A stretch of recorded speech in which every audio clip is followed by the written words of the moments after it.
Good evening, everyone. I'd like to call to order the April 28th, 2026 board work session. And we'll start with the approval of the agenda. Approval of the April 28th, 2026 board work session. Can I get a motion to approve? Do we have to? Can I get a second? Is there any discussion? All those in favor? Aye, motion passes. Okay, first up is policy review. Actually, the memorial, but mostly 2405. Oh, I'm sorry, I've switched those two online. oh, okay. Yeah. So we'll start with memorials and commemoration policy 2405. Yep. So I did send all of you this email from legal a few days ago, and this explains your options. And so I understand there are some suggestions of things to amend in the policy, and that's what tonight is. It's a review. But I'm assuming you all had a chance to review the legal advice. So from there, go ahead. So basically, like I said last time, I pulled it so that we can further discuss what's in it. And we did meet again with the students as well as Doug and the mental health professional and the teachers. And we talked about adding a chair for graduation. Along with the chair, it would be the graduation gown and cap and a picture. But when Ryan talked to the lawyer, he said that some of the verbiage was not, I think we put like will instead of may. So that's basically what we have to talk about tonight. Did you guys get a chance to read what Ryan sent out? It was on the memorandum. Yeah. It was on your Friday memorandum. Yep. What's that? I do. Yeah, I can just do that. I'm easier.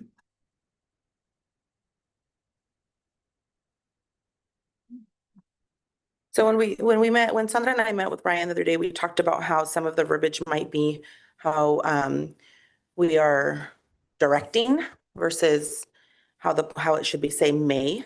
And then we also talked about the what and the how, where Ryan mentioned that the how would be the procedure, which he's a part of creating. In my opinion, I think that the part where we were asking about a chair and what's going to be on the chair still qualifies as the what. So I guess we could talk about that, see what you guys all think and what your opinion is.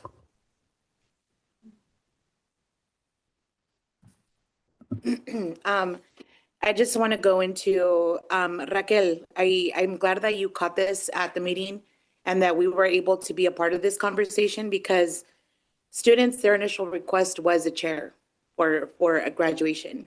And then I don't know, with research, it was advised to not do a chair, but the initial ask was a chair at graduation. So for us to be in the conversation, and I get it, there's research nationally, there's research, but I want us to stick to things that have happened locally in our community, especially when we have communities that are the demographics of our community. So for Granger, Grandview, they've put out a chair for their students, right? And so that's something that I was able to ask, and I did get that answer. So for me, I after reading the email of the lawyer, the attorney, I would go to fall back and use may instead of will. But I still think that even receiving emails from students and from other people, I don't like that we use the word glamorize or we are glorifying, because that's a huge difference between glorifying and recognizing. And that's what our students deserve, is to be recognized, and as well as their families. So I will move forward, in my opinion, to use the chair at graduation. And that's what my opinion is.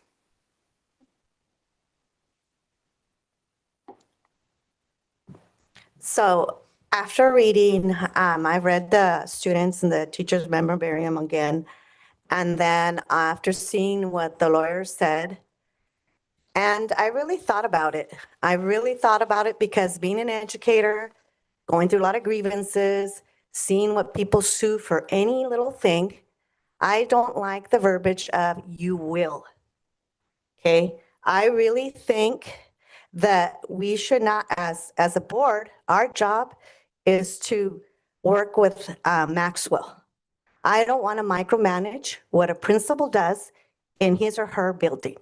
I think that should be a parent and principal and faculty to work together what is best for the school. Has anybody asked the principal if he's going to put out a chair? And he's here, right? Gabe, can you ask me what you have, if you don't mind coming up to speak, please? And we were gonna give them a chance to come up and talk to us also. Yeah, my question. So, what do you have planned for graduation, whether we pass this or we don't? Because you're in charge of your building. And you make your choices and your discretions of what goes and what doesn't go, correct?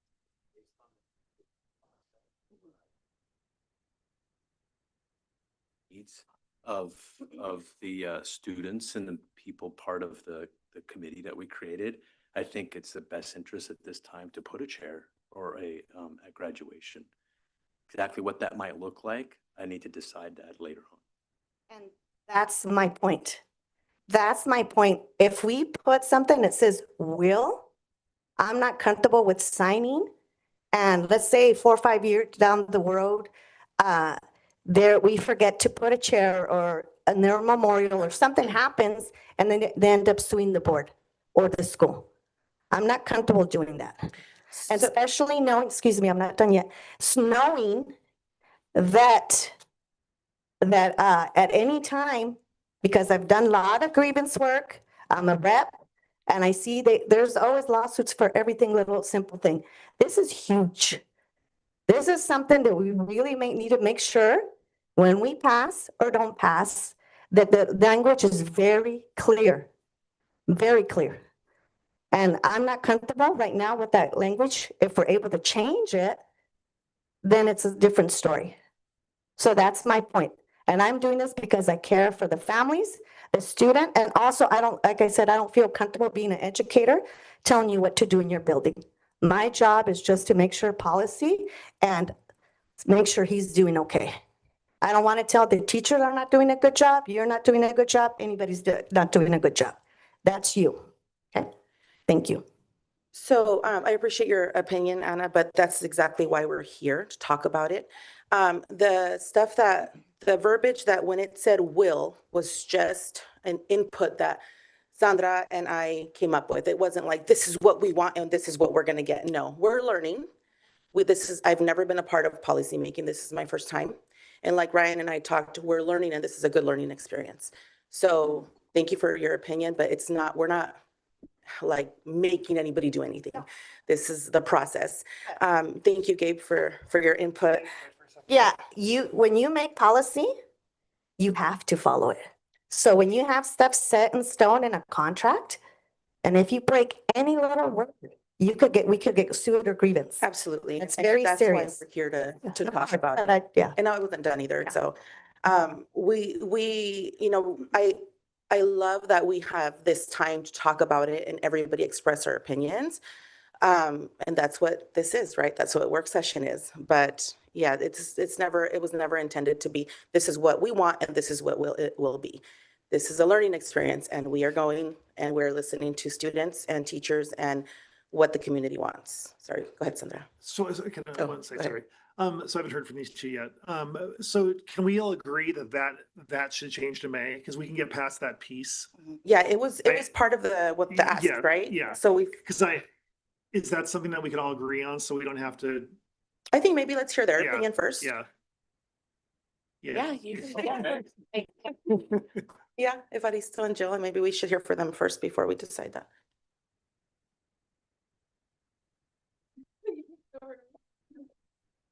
I mean, I agree. I think there shouldn't be anything that's like, hardcore. I think the thing that for me, that as I read this policy and as you approached the policy with us last month, that I appreciated is that like we are trying to stick to the mental health guidelines, and those are and what they recommend.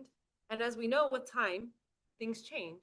And so recommendations may change down the road. And so when we have something set in stone that's like, this has to happen or X, Y, and Z has to happen, then we aren't always abiding by what mental health standards are. And I think when we say that it's at the discretion of the principal, when we say things like they may be able to do this, it allows for that room for us to say, hey, mental health guidelines now say X, Y, and Z. So we can make it appropriate to the time and generation that it is. Because some of these policies will last many years, right? And so I think it's important that we think about the longevity of this and not just like the today of it, because our policy will, everything is changing in this world constantly. And I think we need to keep that in mind as well. So I feel like that's a great thing to change that. They may be allowed to do these things. I have no problem with the may. Ultimately, it's your ability. Thank you, Jill. I think that we also need to say is like how, even though it's, when we put this policy into place, it's not like it's set in stone. We could always, amend and change. Yeah, we could always change it. Evaristo, are you gonna say anything before I go into saying something? Put it right up to your mouth so we can hear you. Well, I think that, I agree to a certain extent that there has to be flexibility, but at the same time, by being too flexible, we run the risk of people just deciding what they feel is right. And we have to be real specific when it comes to policy making, because then people will decide on their own how to interpret that policy. And yes, it is, I guess the principal, he runs that, Maxwell is the superintendent, that kind of stuff. But at the same time, our task is to develop policy that he follows. It's not the other way around. I get it, I understand that, but at the same time, we have to take into consideration what the student body wants. We can't just ignore them. And I think that when we look at it with a compassionate heart, our intentions are in the right place. And I think that the policy has to reflect that. To sit here and say, well, we can be sued by this, we can sue by that, we can put that on every single thing and do nothing. The community is calling for this. The students are calling for this. We need to hear that. And if we try to please everybody, we'll end up pleasing nobody. But the majority of the students, that's what they want. And we need to listen to them. They're the reflection of what they're feeling in there. We're not there every single day. We don't feel the struggles that they feel. But at the same time, we need to respect that. So I think we can go back and forth and argue about, oh, this word says this, the word says that. We're getting past the reasoning behind this. We need to do this year. And we can go back and forth all this. Well, I don't like this, I don't like that. Change this word, change that word. Do we need to be safe to a certain extent? Yes, but not to the point that we're handcuffing ourselves and doing what's necessary for the students. So that's my opinion on it. Do we need flexibility? Yes, but we have to be specific because we can't allow people to make their own choices to interpret things the way they feel they interpret it. So my opinion is, yeah, I think that we need to listen to the school and to those individuals that are asking for it. I was elected for that, to hear them, not to decide because I feel a certain way that I should dictate and tell them how things should be. I need to listen to them, hear them, and then say, okay, I hear you. And this is the way I'm going to reflect it. So that's my opinion on it. Sorry. So just to go into a little bit of detail, is that we did not go into the meeting saying this is what you're going to do. We could have been in that meeting for hours and hours because this is a topic that, a lot of feelings and of course, research goes into it. So there is no actual RCW that says we cannot put a chair out. So just to let you know, when we're putting the word of will or may, there is no actual state law that we cannot do that. So to move forward, we did not go in there saying this is what we're going to do, period. Right. So just to let you know that. And so again, working together as a team. So I don't think that we went in there saying like, this is what we're going to do. And that's final. And this is why we have the conversation here, because this is where we're able to use what language we're going to want to put on the policy.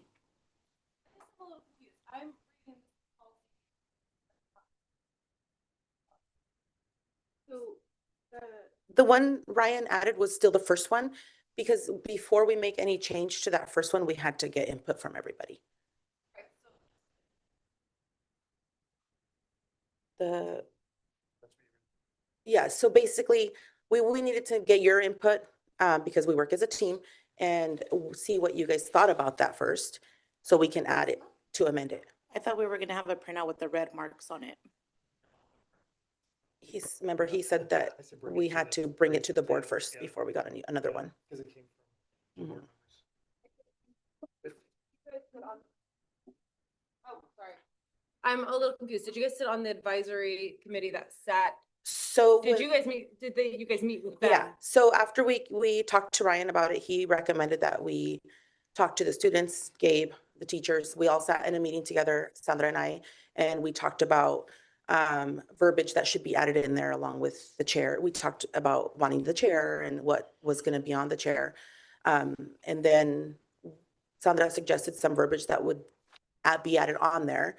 But then that's when Ryan asked the lawyer for his advice, his legal advice, and he said just to change, he gave us two options basically at the bottom. If you read this one, that at the bottom, it says changing from will to may, so that it didn't sound as a directive.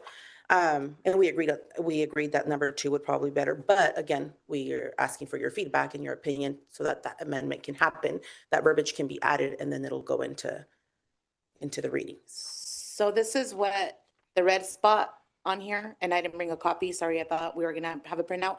But this is what the red copy says. So the black stuff is the original, right? So what was added is that the family will be offered the same amount of tickets as the rest of the students. So I don't know how many tickets they receive, but the families would receive the same amount of students to attend graduation ceremony. In addition, with family approval, because not all families will want to have a chair, right? This is where it's up to them if they would want to request a chair for their student. A chair will be laid out for each deceased student from the graduating class. The chair may include the student's cap and gown, stole, and picture. And the chair will be decorated by the family prior to the ceremony. So when I say decorated, that means putting their cap and gown on the chair. So we would change that to may. And then it goes on to the rest of what was added on, or what was on the original one. And then at the end, it says, the family may have a private gathering for the opportunity to decorate the student's chair hours before graduation. So I guess that's the question, is when would they have the chance to, what would that look like to put their cap and gown? Yeah, so like we talked about, there's a line there that is getting into procedure, which is operational, which is the principal. Mhm. So I think I'm hearing that the chair is gonna happen anyways, correct, Gabe? So I would recommend the chair, add the chair if that's what you want to add. I mean, that's the board's decision. But the procedure of how that chair is carried out, that is his team's. Because the board cannot prescribe how a school does anything operationally. That's a principal's prerogative. And so the chair is what the kids wanted, and the chair is what kids are going to get. Okay, so if that's what the board decides, but again, it's a board decision. So this is all like, so this is new verbiage that you'd like to add. Am I the only one that didn't know this? Same with me. Did we have a meeting? This is what this meeting is No, about. I'm asking, was I the only one that didn't know? I just was curious if I was just left. Yeah, out of it the was loop just on it. Sandra and I that met with them. Okay, so just FYI for like all board members that are new at this table, when we go to advisories, our job is to listen and not to give input in the future. Okay. Not because of any of that, but that is kind of our directive. Like it's not our job to go in there and give them. But we are creating a policy though. Hey, you gave it. But the board didn't direct you to do that. We didn't tell you. That's why we're bringing it to the table. Yeah, so Do it for. And that's what, yeah, that's the one thing that I'm seeing an issue with here is that the board never gave you the direction to go sit on that advisory and ask them to make or consider changes. That's what we should have done in this room. And then you go to them separately. And I'm not like, I mean, it doesn't matter whether or not we're gonna, for this at all, it's just for future reference, like that's the way the process works out of respect for us as a board, because we speak on behalf of a board together. So again, they were suggestions. It wasn't something that we were saying this is how it has to be. Again, Ryan recommended that we meet with them. If Ryan is recommending that we meet, I don't know the process. This is my first time being here also. Right, and that's So- why I'm educating you now. I'm Thank you. not No, I trying to appreciate that. I say, appreciate that, but I want to reiterate, it's just suggestions. We did not say this is what we want, this is what's going to happen. That's why we're seeking input now. And I appreciate that for next time, we will keep that in mind. But I was suggested to meet with them to talk about this further. I wasn't told, well, this is how it's supposed to be, and this is how you do it, and this is the process. I don't know the process. We don't have training for this. I'm learning. I'm seeking out my own training because I do want to learn. I do want to be more knowledgeable, but that's what I was told. I was recommended to meet and talk about it. So then we can bring it to the board and this is where we're at. right, it shouldn't be we bring it to the board. It should be you bring your idea to the board. She brings her idea to the board. We all bring our own idea to the board. Because then we have too many side conversations. Exactly. Well, we couldn't Exactly. meet quorum either to be at the, Right, that's what we're doing today. And I'm just saying this for the future. It's fine, like whatever happens here, but I was just trying to I guess, give advice. I forget sometimes that you don't like my advice, so I'm sorry if I don't offended think you. it's not that we don't like it. I appreciate any kind of advice. I just don't like for it to sound patronizing how it has in the past. I appreciate it right now. It didn't sound like that. I appreciate that you're telling me this. Like I said, I don't know the processes yet, right? We're trying, we're learning, and we're continuing to learn. Again, this is where we're seeking your input, your opinion. If we should have came before it, okay, next time we will, but it was never, we never went with the intention of this is how it's going to be and this is what we want. And now we're going to go tell them that's what we want. No, we're seeking your opinion. So then in regards to what Sandra read to us, I feel like it's getting in the weeds a little bit there. if you want to read it. Yeah. So you guys presented this to the committee, to the student committee? So their stuff wasn't good enough that we had to create a whole brand new one? Thank you. We're not saying it's not good enough. We were adding what the students asked for in the beginning. So that's not recreating, that's adding language that students had asked for in the beginning. So basically with you saying that we're creating, then their opinion did not matter then. They had something created. What? Can you turn your mic on, please? You had to add more, so you're telling me the staff that worked on this, who gave you the opinion? What website or who did you talk to get these recommendations? Listening to the student voice, that's the recommendation. Because the students first came in asking for a chair and it was not added to the policy. So then when we met with the committee, they still wanted to add a chair, and so that's the verbiage on that. And so we're disregarding OSPI and ESD 105? OSPI, how if there is no RCW? We never disregarded anybody. We took everybody's input into consideration. We listened and we talked and we conversated and we asked what they wanted. We're letting you know now. We're Without letting asking- us know. We're asking for your opinion now. Could I say something too? I think it's very important to follow decorum. And when someone's speaking, it's very important to allow them to speak, not to make faces, not to have side talks. You'll have your time to speak. Respect the decorum. Can we, since this is a conversation and students were in the committee, I know Anaí, you raised your hand. Is there a way that she can come up here? Yeah, I think we were gonna have them come up, weren't we, and talk? That wasn't really the idea, but if the board would like to ask some questions, they certainly can. Although I think we're clear on what they want, is the thing, so I don't. I think it would be beneficial for them to hear from the girls, from the students. Please do. Scoot over, bring it, put a chair up.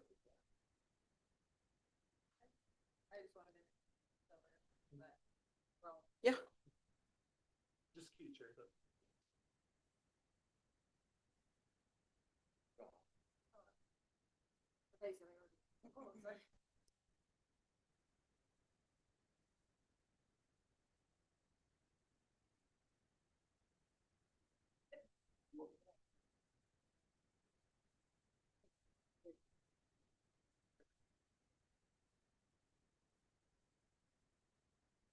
So where do we start with? Like, what would you guys like? If you'd like to know what we, you know, the meeting that we Oh, had with yeah. you guys, So, maybe let's just do that all over again. okay, yeah. So I feel like.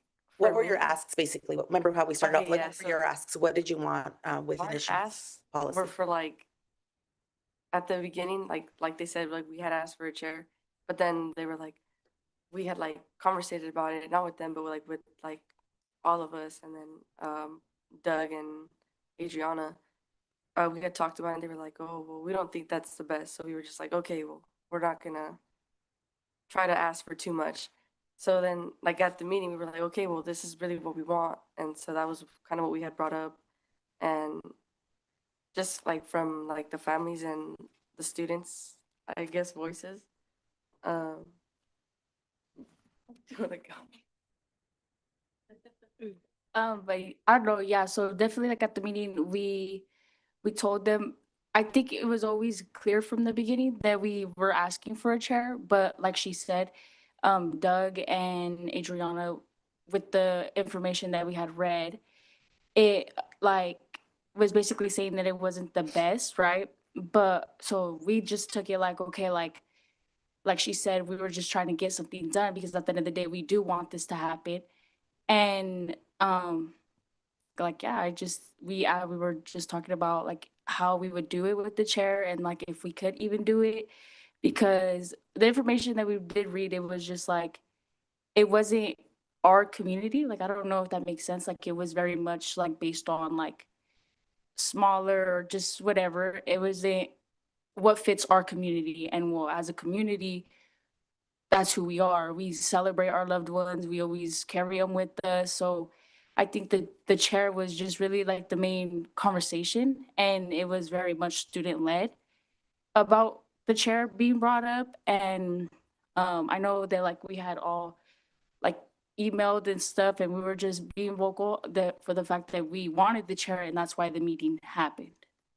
So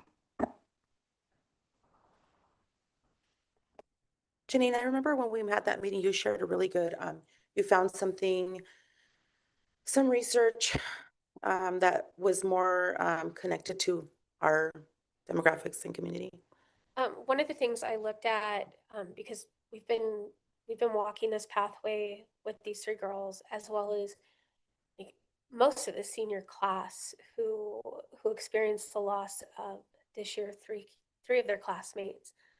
But one of the things that we found just in conversation with the girls, because like as the adults, Ms. Travis Burke and I and Mr. Aguilar, we took ourselves out of the equation and out of like Kaylee and I both had Sebas, I had Anthony, our own grief and our own struggles with that. We took that out of the equation. And Ms. Travis Burke and I were both wondering after we looked at the research that Adriana had presented us, we felt most of the research was about suicide and how to respond to suicide. And I think we both felt, well, Anthony died in a car accident. Israel died in a car accident, right? 2 years ago, Maurice was murdered with his 8th grade brother. Isabel was murdered, right? And so all of these things were happening. And yet we were seeing in our community not this glorification of death, but the glorification of their lives. And we both got curious, well, like what's out there about specifically Latino communities and what is the cultural practices around death and how can we make that relevant to, and how can we bring that cultural piece into what we're looking at. And so I found research on a 30-year-old practice within psychology of continuing bonds. And it is something they use with veterans, but they specifically look at communities of color and see that those bonds don't end when a person passes away, they continue. And so we see that in the Latino community with Dia de los Muertos, right? And the erection of the altars. We see that when we go out to the cemetery here just outside of town, we see that celebration of life continues after death. And so we wanted to see, well, what research is out there when it comes to a community that looks like ours? Because as Anais said, we were looking at research coming out of communities that didn't look like ours. And we wanted it to be relevant and to try to help us make sense of, okay, well, what does this look like in a community like Sunnyside? How do we approach this? So we had both gone back to the table with, hey, here's some additional research we found that says that this is a much more open dialogue about life and death than what we were being presented with. So how did we then reflect that in what we've brought to you guys with the policy?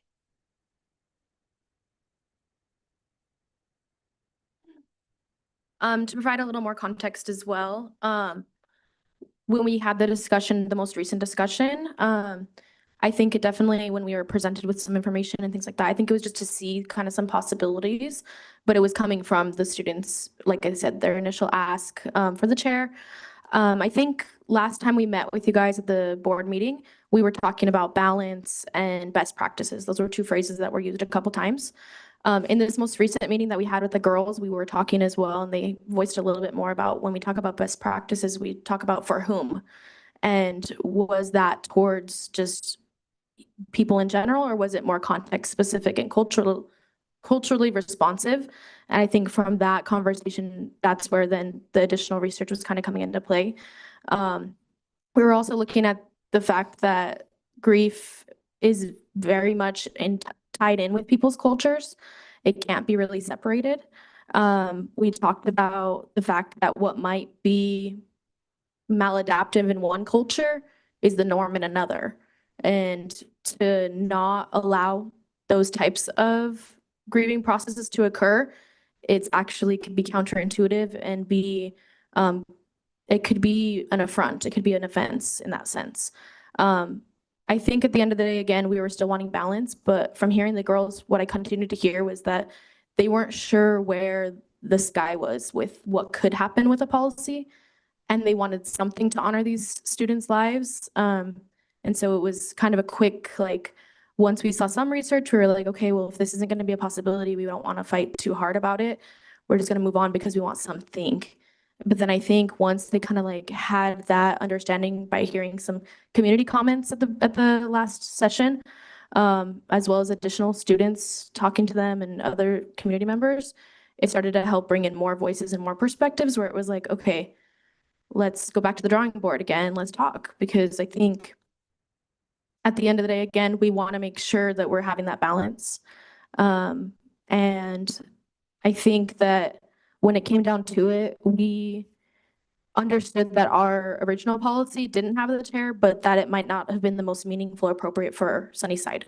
That having a chair was a little bit more mindful and respectful of the diverse needs of our students in our community, and that it's something that could be considered. And then I think, again, showing the RCWs and things like that helped bring a little bit more of what the possibilities are. And so other than that, I did want to say as well, I appreciate all the work that you've done too, and the fact that it's the timeliness of it, because graduation is coming up quick. I'm excited to see what you guys do with the policy, and if you guys have more questions, so we would love to answer your questions. Thank you so much, you guys. So again, it was just suggestions. We heard them, we listened to them. It's what they want, not what we asked for. But I appreciate your input, Anna. I do want to say I really, really appreciate your input because I really haven't heard you say much since we got sworn in until now. So that's what this is about. You should have a voice and you should use it.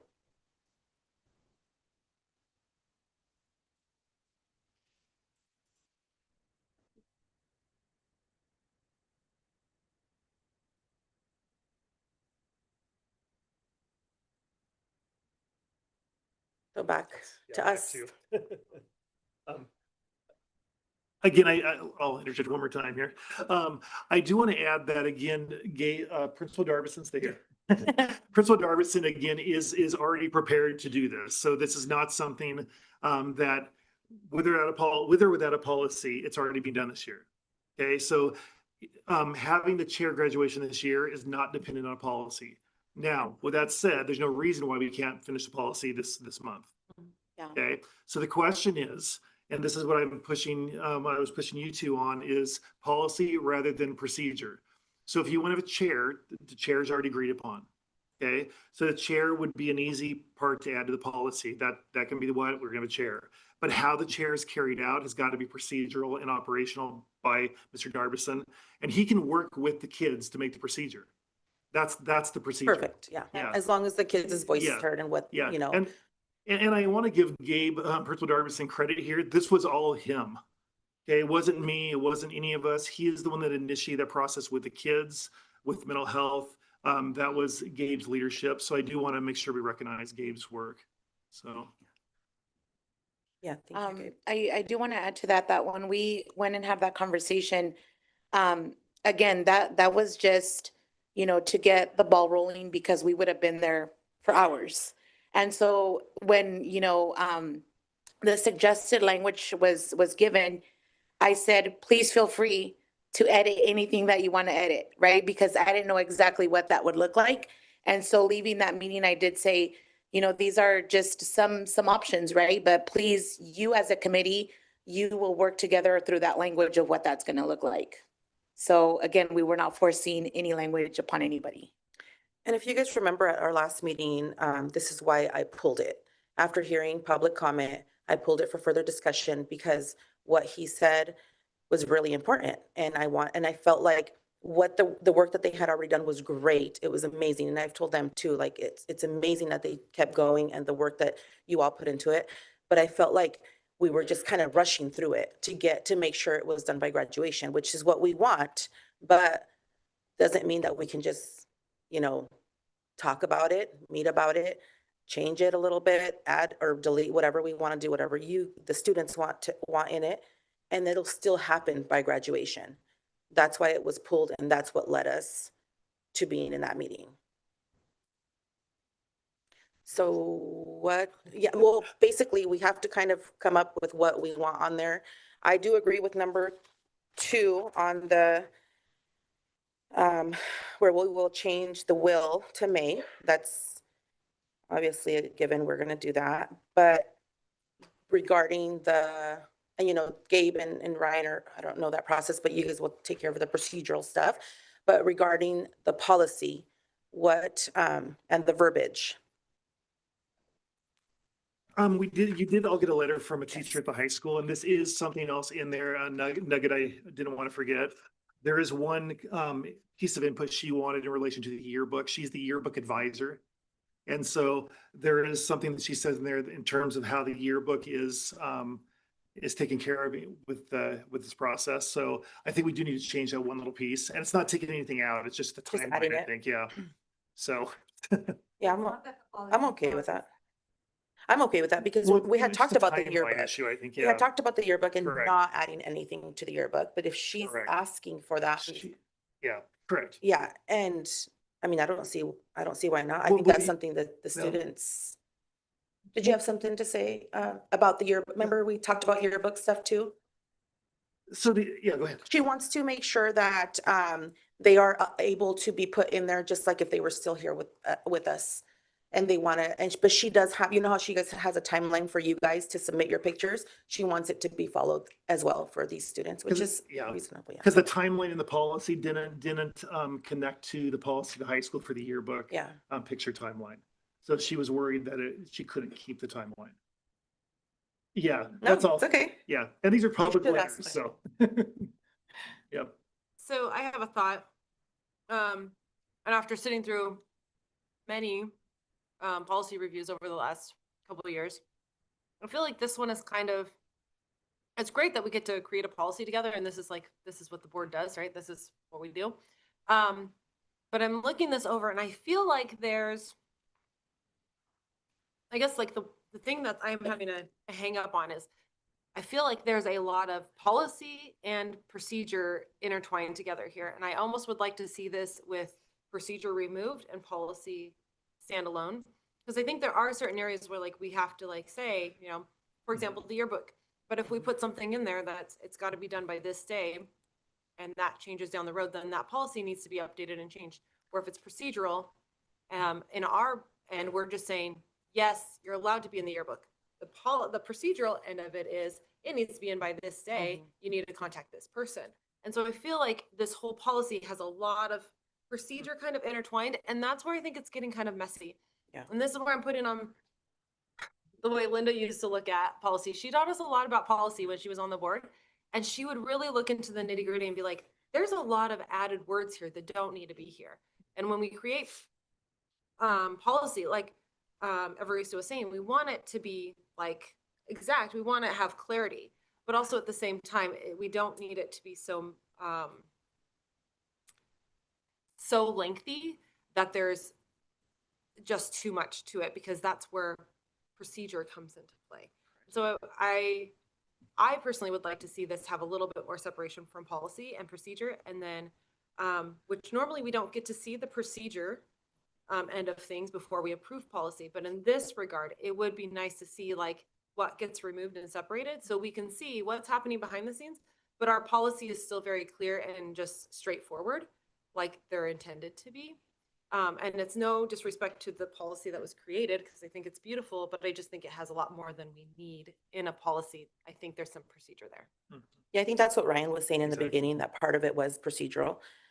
So yeah, but I do agree, Jill, that if I know that that's your thing, but if we could see it because of the importance and of this policy, and it's our first one, right? So I would love to see the procedure part of it. And I think Ryan had mentioned that we could all work together, and then Yeah. with the students too, to bring it. And that is acknowledged in the policy adoption. So if you look at it's 2405, I think. Yeah. It actually says in there for controversial type policies, it's very normal and appropriate for the principal and superintendent to bring the policy to, or the procedure to the board to review. And if the board doesn't feel the procedure appropriately carries out the policy, then the board can give input for the procedure to be changed. That is in here, actually, if you look down to, I'm sorry, it's 1310, I'll go up a little. But if you look at right here, right. Yeah, so that is actually in policy adoption documents, so. So it's because as far as like what Sandra, what you guys worked on here, like I think it's beautifully worded and everything. I feel like there is a little bit into the weeds. The one thing though, regardless how this goes, the word decorate, I would maybe change to another word, because it could come across as like, well, it says decorate, I get to Balloons and- decorate. Yeah. Right, Yeah. and we want to make That's sure what- that our wording is very precise to the fact that it, like, we aren't having families upset because they're not getting what it appears to them to be, right? But I feel like there is this is a little bit more of the procedure end of things. And I think I'm okay as long as we're following mental health, like in overall in this whole thing. I want to make sure that we're maintaining mental health guidelines, because if we're saying it's not important today, then who says mental health guidelines aren't important later on down the road when we have another subject, right? Just like we masked when we were told to wear masks in school, because we were following health guidelines, we want to still maintain that we're maintaining the mental health guidelines, right? But that doesn't mean that in the procedural end of things, that there can't be something in there that says, upon the situation, the school can do this. And I think, and I may be assuming too much here, but I would think the person who holds this mantle, whether it's Mr. Darbison, whether it was Mr. Maxwell, or if it's Leticia Zazati one day, I mean, I think that they would have the compassion and understanding to know what's appropriate at the time, and with the cultural climate and everything going on too as well, because it may need to be bigger than a chair sometime, and it may need to be smaller than a chair. Like, you know what I mean? Does that make sense? Yeah. It's not, It I does. feel like saying a chair makes it so concrete that it has to be that item, where it could be something more, or it can be something less. And it just depends on the circumstances and the class that's graduating and how they felt about that circumstance. So that's my proposal. I love that we're still in second reading, so we can hold off on the second reading and not approve it if we chose to, but I really would like to see it separated a little more. I'd like to see that procedure and the policy, so we can see a little more clearly on how it all aligns. Go ahead, Anna. And I'm agreeing with Jill, and just every family's different. Some people might want to really celebrate and have the chair, and some people are very private. Death is a very serious matter and everybody celebrates and does things different. So just respecting that every year is not going to look the same. But if it says we have to have certain things, I don't want families to think, oh, well, we have to do it because it says so, or it's recommended. So that freedom, parents to do, like I said, work closely with admin, and figure out what's best for the buildings, what's best for the families and the students. So what I recommend is, before Thursday's board meeting, which wouldn't be hard to do, I think Raquel and I, we take all this advice and put it, we break it up into the policy procedure. And we could have that by Thursday for the first reading. What do you think about that? My question is this, are we gonna vote on this today? We don't vote. Thursday, You don't vote today. or on Thursday? Yes. We're gonna vote on Thursday? Yes, yes. Because I don't want this dragging out No. month after month, and No. it passes and we're arguing over the same stuff. No, like, yeah, and. The students yeah. of Sunnyside Mhm. deserve better, you know? Yeah, So if you're saying it's gonna be on Thursday, then I'll Yes. hold you to that. yeah, that's what I'm saying. And this is part of the review process. The review process gets dirty, sometimes it's contentious, there's different opinions, and that's fine. But at the end, we all find the common ground and we come out with a policy that that you can vote on, not me. But I think we could easily do that based on what you've given us as information. I think by Thursday you can vote on it. I think we could probably do that, Yeah. couldn't we? For sure. Okay. Would it be crazy to ask that maybe Gabe gets to sit in on this one because this was part of the policy that he was part of the team making and he's the one carrying out. Yeah, I don't have a Yeah, problem. I don't with mind. it. Yeah. Yeah. Yeah. We've sat and talked with him already. Because you're his superior, but at least then he's the one getting, not that I'm afraid that either one of you are gonna say or make it however you'd like, but I think it'd be fair to let Gabe sit in on it. if he'd like. Yeah, this affects the high school. I mean, this is the high school. I mean, it's not. I yeah, guess, Gabe. So it is important that he has input. I think you have to go to the. Is there, okay. So we will bring it back on Thursday, separate the procedure part of it, bring back the policy, and then we will vote on We Thursday. could probably share it by Yeah. Thursday morning. Yeah, maybe share, yeah, we'll share it via email Thursday morning. Thursday, same process will happen, like if we see something in there, like, for example, I circled the word decoration, right? If we see something that we want to change the word to, we'll do that before we adopt. Yeah. So it's not like we have to go to another third reading, like we get. And remember, again, this is regardless, I know the policy is important, but regardless, this is happening this year. So regardless. Can I, Ms. Burke, would like to, if she could come back, please? Yes, please. It's related to what you're. Yeah, right, perfect. And you, later I'll explain. not right Sounds now. great, sounds great. You understand. I just wanted to say really quick, as far as like the force or like parents choosing and things like that too, I appreciate you saying that because that was definitely one of our big concerns. I think we talked about making sure that there was no confusion in the language. So if that's confusing now, that's something you guys need to definitely find some clarity in because yes. And I think that for us, it was also like, it could be a mix and match of what the family would decide, whether that's they only want their name in the program and that's it. That's what it will be allowed. If they want the name and a chair, if they want their name spoken and a chair, but not in the program, it would definitely be catered to the individual families and in that manner. So I did want to like just emphasize that a little bit and make sure that that wasn't lost. I think in our minds, having at the very beginning where I said with family approval, it was Yeah. kind of like understood that that was like every part of the possible options. That it's more like these are your options and these are what we could or could do for you. But that it's not something that's definitely like going to be mandated or forced in any way at any point. I think, do you remember if we said, at that meeting, if we said like we were gonna finish with like at the discretion of the family? Yeah, and I Right. think that those were things that were going to be discussed during those private meetings when they're receiving the tickets. Yeah. And prior before that, that way they would have time to like prepare ahead of time as well and know what their options are. And contemplate that because it's going to be a big decision on their end as well to make that.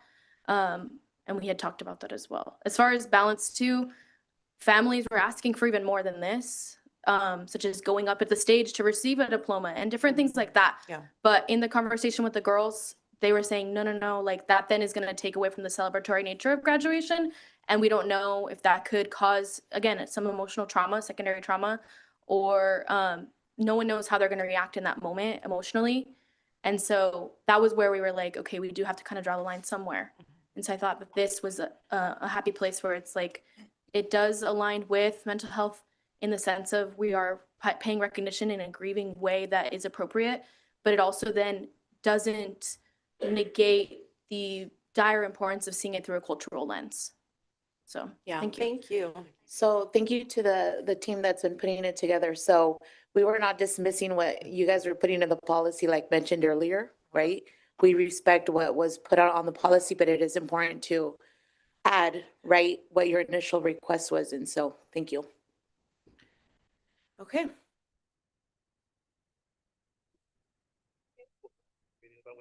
Okay. Where did I leave my packet? Do you have it? Nope.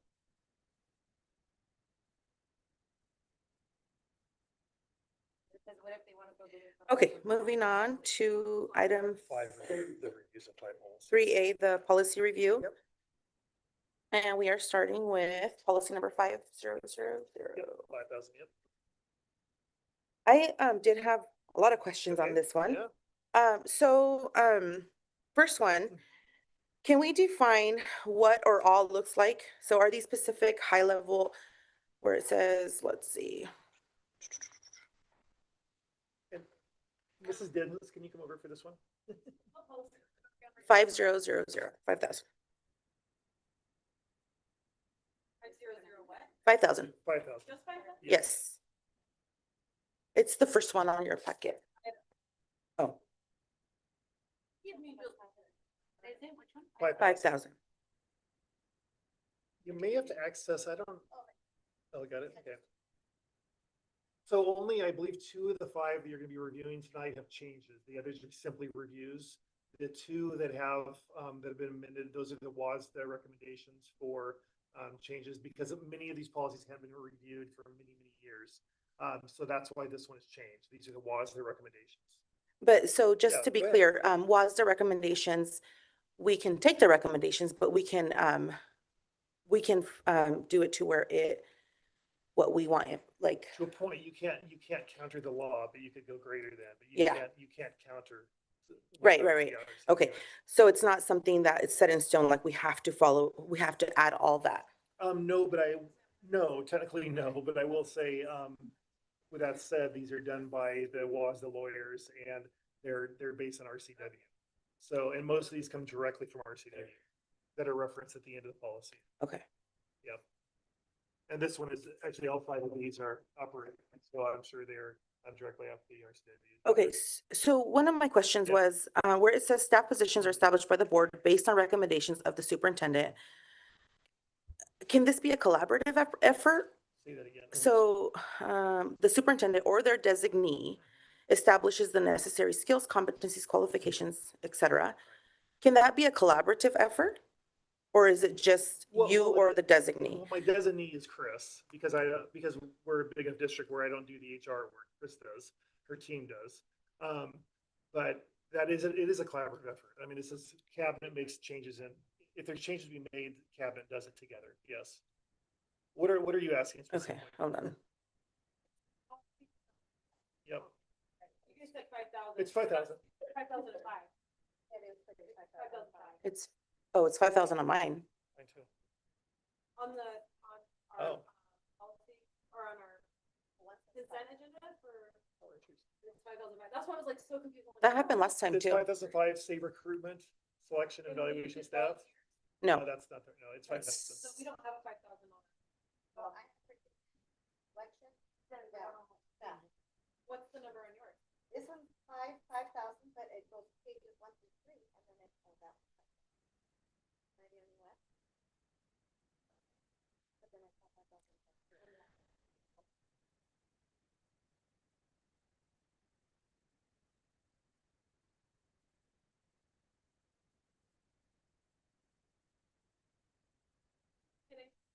Got it? Okay. you're fine. So the very first part of it, that says the board of directors delegates most or all recruitment and selection of school district staff to the superintendent or their designee. Right. Can we define what most or all looks like, or are there specific, like, high level sensitive positions where the board should retain final interview or approval? Well, the board never does that by board policy by RCW or by your role as a board member. You do to the final acceptance of the position. Yeah. Yeah. So every month you guys do have the list of personnel additions or subtractions, and that is what you approve together. And so, yeah, we never, like I said, working for 2005 in different districts, we only approve after they've been all hired. Correct. That's always been a practice. I knew that. I was asking. I don't know that. I'm glad you asked. That's a good question. Let's see. So I also noticed that there was in the block that's Yeah. the strike through, Okay. the word equity. Uh-huh. So can you explain to me why the word equity was removed and replaced by other? I feel like it just makes Yeah. it broader. Why? So again, this when there changes to the way these shake out to school districts in the state, many of them have the changes in certain verbiage because of national policy. So national policy affects the state, who then affects the reading of the policies and changes at the local level. So I can't tell exactly why things were removed, but I can guess that that's why the word was removed. Okay. I don't know. Where do you see it? So the last, the second, this right there, right? Where you had down to the right a little bit more. The last sentence of the second red paragraph. The Wait, second wait, red sorry. paragraph, up, Oh, the bread. right here, Anna. Are these recommended changes or required? This is a required change. Yep. It's a critical policy. Yeah, interesting. Unless I'm just, again, Yeah. Yeah, but I'm not seeing, so, interesting. Oh, it doesn't. so this is a critical. Yes. And then, okay, so the last question I had on this one is where it says, the superintendent or the designee will regularly evaluate the effectiveness of the district staff recruitment. So I just feel like this translates to evaluating the effectiveness of your own process.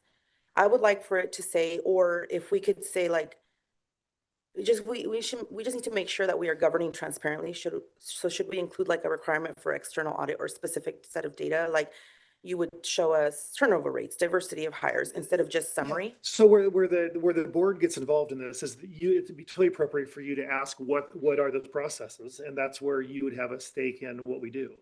But because it's perfectly acceptable to say, Ryan, we would like to hear about how the district recruits or hires teachers. Then Chris would come and she would have a conversation with you about how we do that. So just because it just sounds, to me, it sounds like Ryan and Chris are gonna evaluate their own process. I just Yes, feel that, that's my job. just kind of like, yes, Yeah. I understand that, but just kind of like how you were saying, like, for instance, I'll use this as an example, the conversation we had about evaluating you. Mhm. You know, it would be great to get data, further information from staff, from people that you manage to be able to evaluate that you're doing your job well. That's what I'm saying. How can you evaluate the effectiveness of your own process is what I'm saying. I just don't feel that would be like, we're not doing our duty as governance. You are, because if you don't think I'm doing a good job evaluating the processes, then that's where you take action with me. But that is my job. Everything in the district, that's my job to make sure the No, processes I are get that. I accurate. completely Yeah, get that. And I've yeah. told you numerous times, I don't want your job. I don't want your job. Yes. I just I just feel need that, questions. I don't know, I just feel, that just doesn't sit well with me. I think that it would be better, am I making sense? Yeah, So are you saying that you'd like to be like part of like when they're hiring and stuff like that, No. like one of us be there? No. Okay. I'm talking, that ship has sailed. We're talking about the evaluation, the last red paragraph where it says evaluates, the superintendent and the designee evaluates the effectiveness of the district's staff recruitment and selection processes.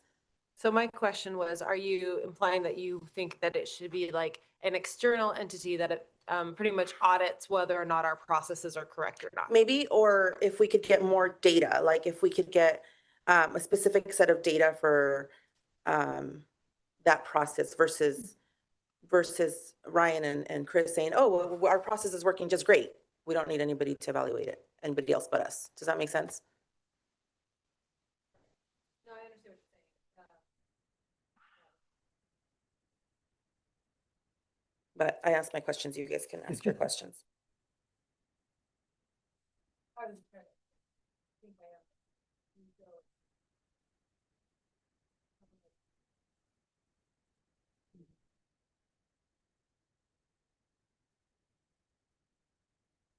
Not in the district.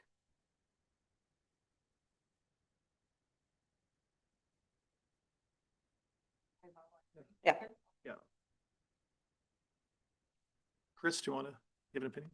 That I would like to, there's two policies that are on Thursday, second read, 401, 404. And we would like to request that you pull those from second read.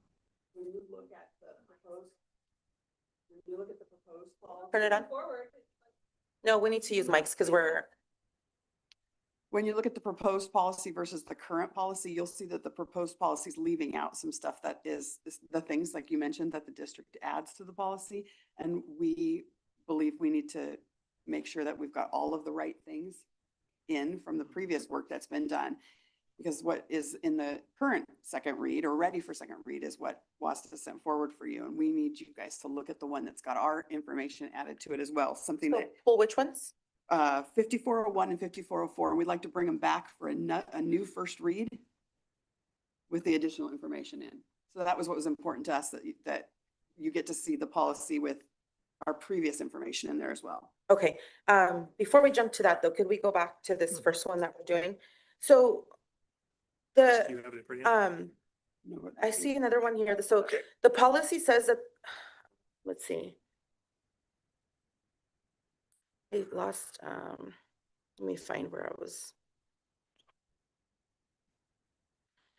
It's just, you know, I just feel that since we are in a period of budget tightening and to be accountable and transparent, I feel that regularly, like where it says regularly is too vague. I think am I thinking of another one? Okay, regularly evaluates. So, sorry, Rach, for this one that you were talking about with the wording on this one, are we on second reading on this one? The one we're currently talking about is review. It's review, It's just review. not for, Yes. So it's review. then together, the language can be different or? Well, to a point, but it's based on RCW, so you can't change very much of it, if anything. So if you want me to bring exactly the RCW so you can see exactly what it says, we can do that. Yeah. I just feel like it, you know, if we could amend it to require like a quarterly report, hiring data, vacancy rates, stuff like that, just because like, you know, the cuts that we just made, how many what did it end up being? And it just, yeah, I think that this one, I have a lot of questions on it. I don't know what you guys feel, but I just don't think that we should move on with this one yet. In addition to the personnel report that's on every board consent agenda, where Well, that that- shows the changes. That to just hire kind of shows who we're hiring and that's it, And who's leaving. and who's leaving, yeah. What additional I just information are you think hoping that- for? So I'll just say it how I'm thinking it and how it is. I have a really hard time, I'm having a really hard time seeing how many ever cuts that we made. And you explained to us why we had to make those cuts, completely understand that. It's just really hard for me to see that many names of direct student contact. And there's no admin in there. People are asking, people are questioning that, you know, and it's a very valid question. Why are we you know, getting rid of all these direct student contact positions, but no admin staff? So I think that we need to look into this one a little bit more. We certainly can. Yeah. Yeah.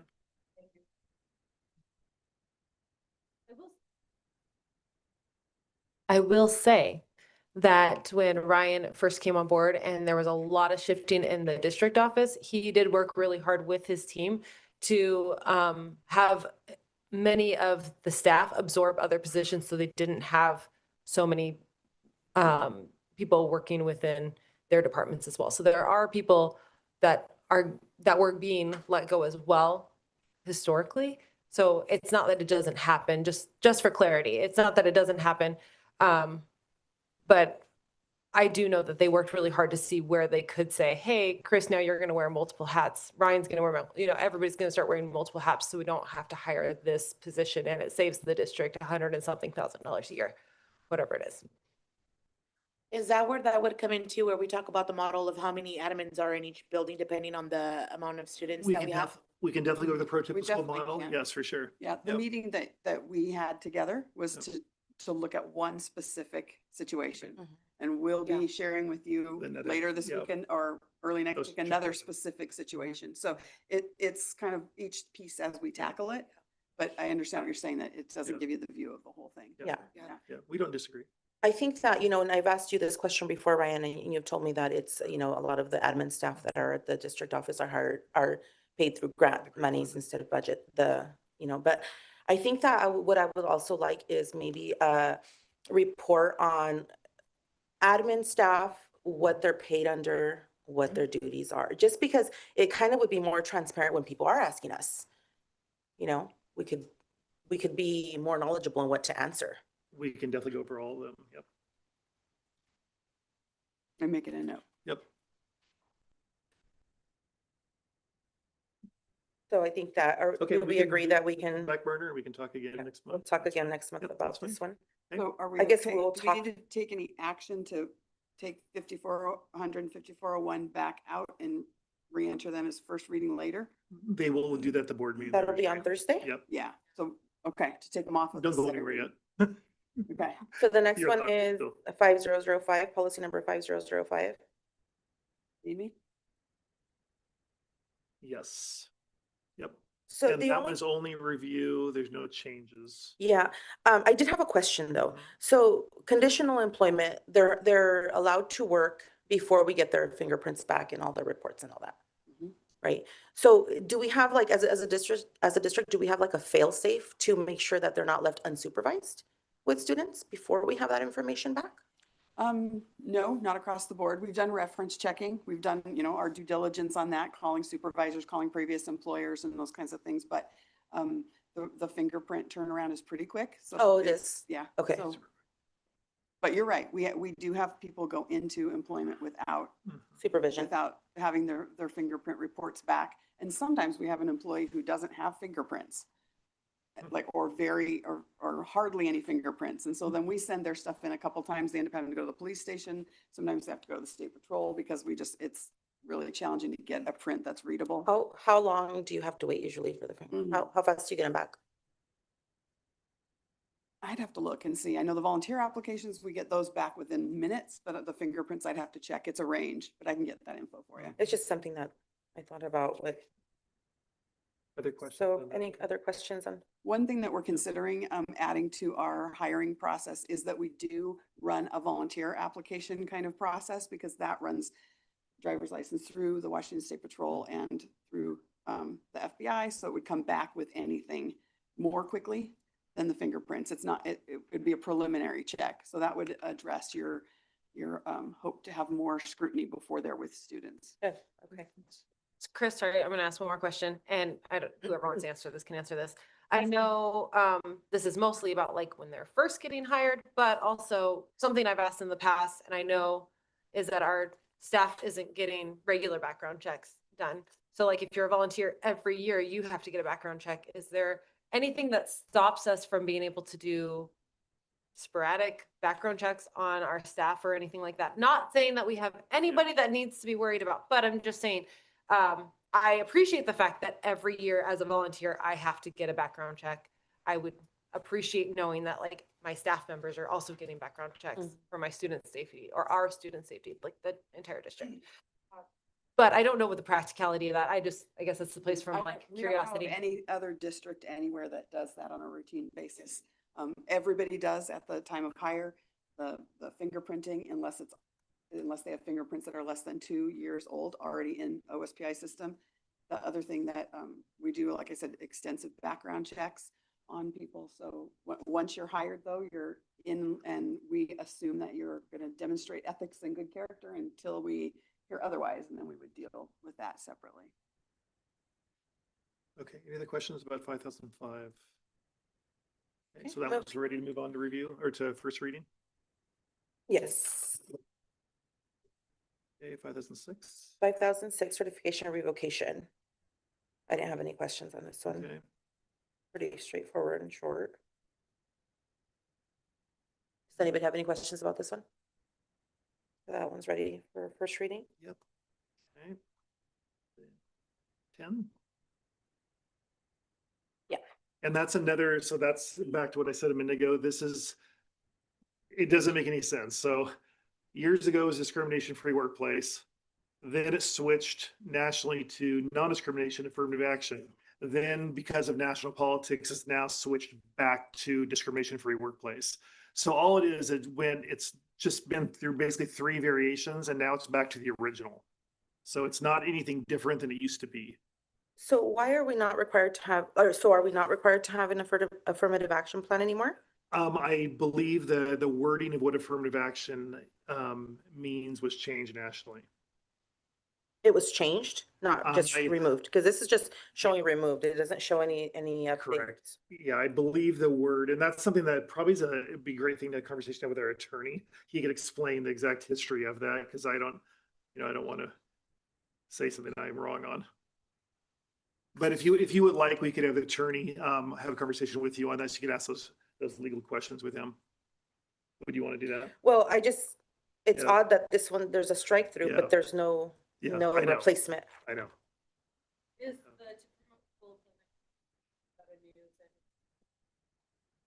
Which one, Jill? To promote equal employment opportunities, the district will develop a program or plan in accordance with the WAC, and then it gives a number. It's in red. Is that a new That was. addition to it? That's what's taking the place of affirmative action. So Thank it's you. explaining Yes. the- For those who couldn't hear, that's what's taking place for affirmative action. You're right. You're right. Thank you, Chris. You just saved us a bunch of money. Or thank you, Jeff. Okay, so would you like further conversation about this one, or would you like to say it's fine for first reading? I think it's good. Yeah. Okay. All right, 5021. And this one's pretty clear cut.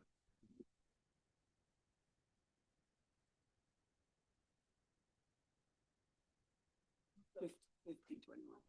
5021. Yep. Sure. Yep. Oh, that one's really straightforward. Yes. Mhm. Any questions? No questions. It's if you keep going, it's really small. Mhm. It was right behind, what was it? Yeah, it's that one.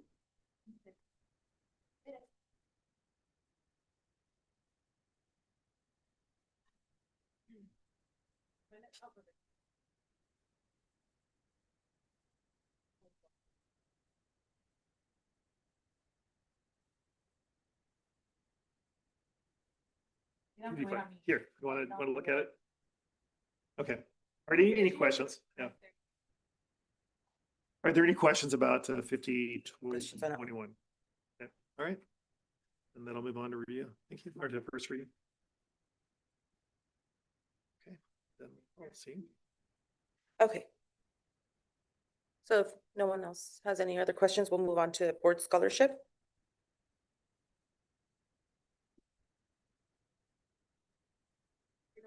What's that?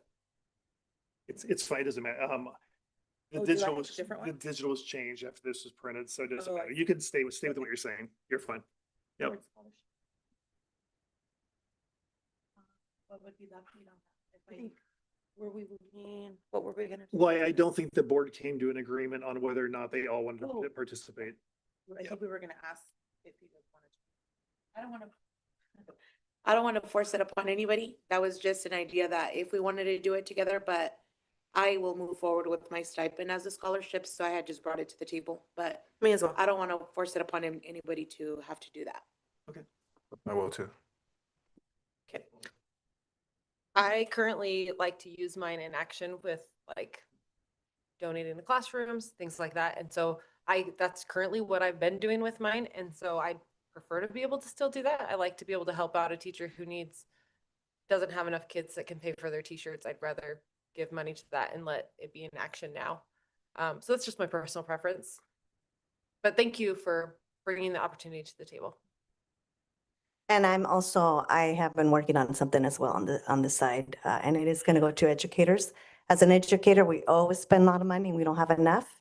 So that's what I'm gonna do with mine.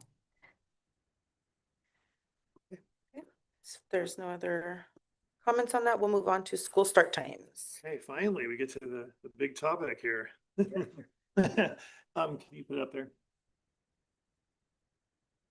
All right, I actually am excited to share the data that I found, because this has been, I mean, I did say this last meeting, but this is something that my my belief about has shifted over the years, because I went from the high school to where the research was clear in terms of brain research to now I'm looking at the balcony view of the whole district. And so I took the review of start times from a very just simply data standpoint. So unless you ask me directly tonight, I'm not going to tell you where I stand on this. Okay. I'm going to show you the data. I did a lot of research on this. It may need further research, but we can talk about that tonight, but I'll show you what I have. Okay, go ahead and switch. So I want to start everything with our strategic plan, because this should be in the forefront of everything we do. These are the 5 priorities of our strategic plan. And if you look at every single one of those all have to do in some way with a start time. A start time could potentially impact every single one of those things. Next slide. In particular, those two I felt had the strongest connection, because Strong Future, which I'll show you in the data, that came up over and over again from everybody that was asked, and then Strong Classrooms.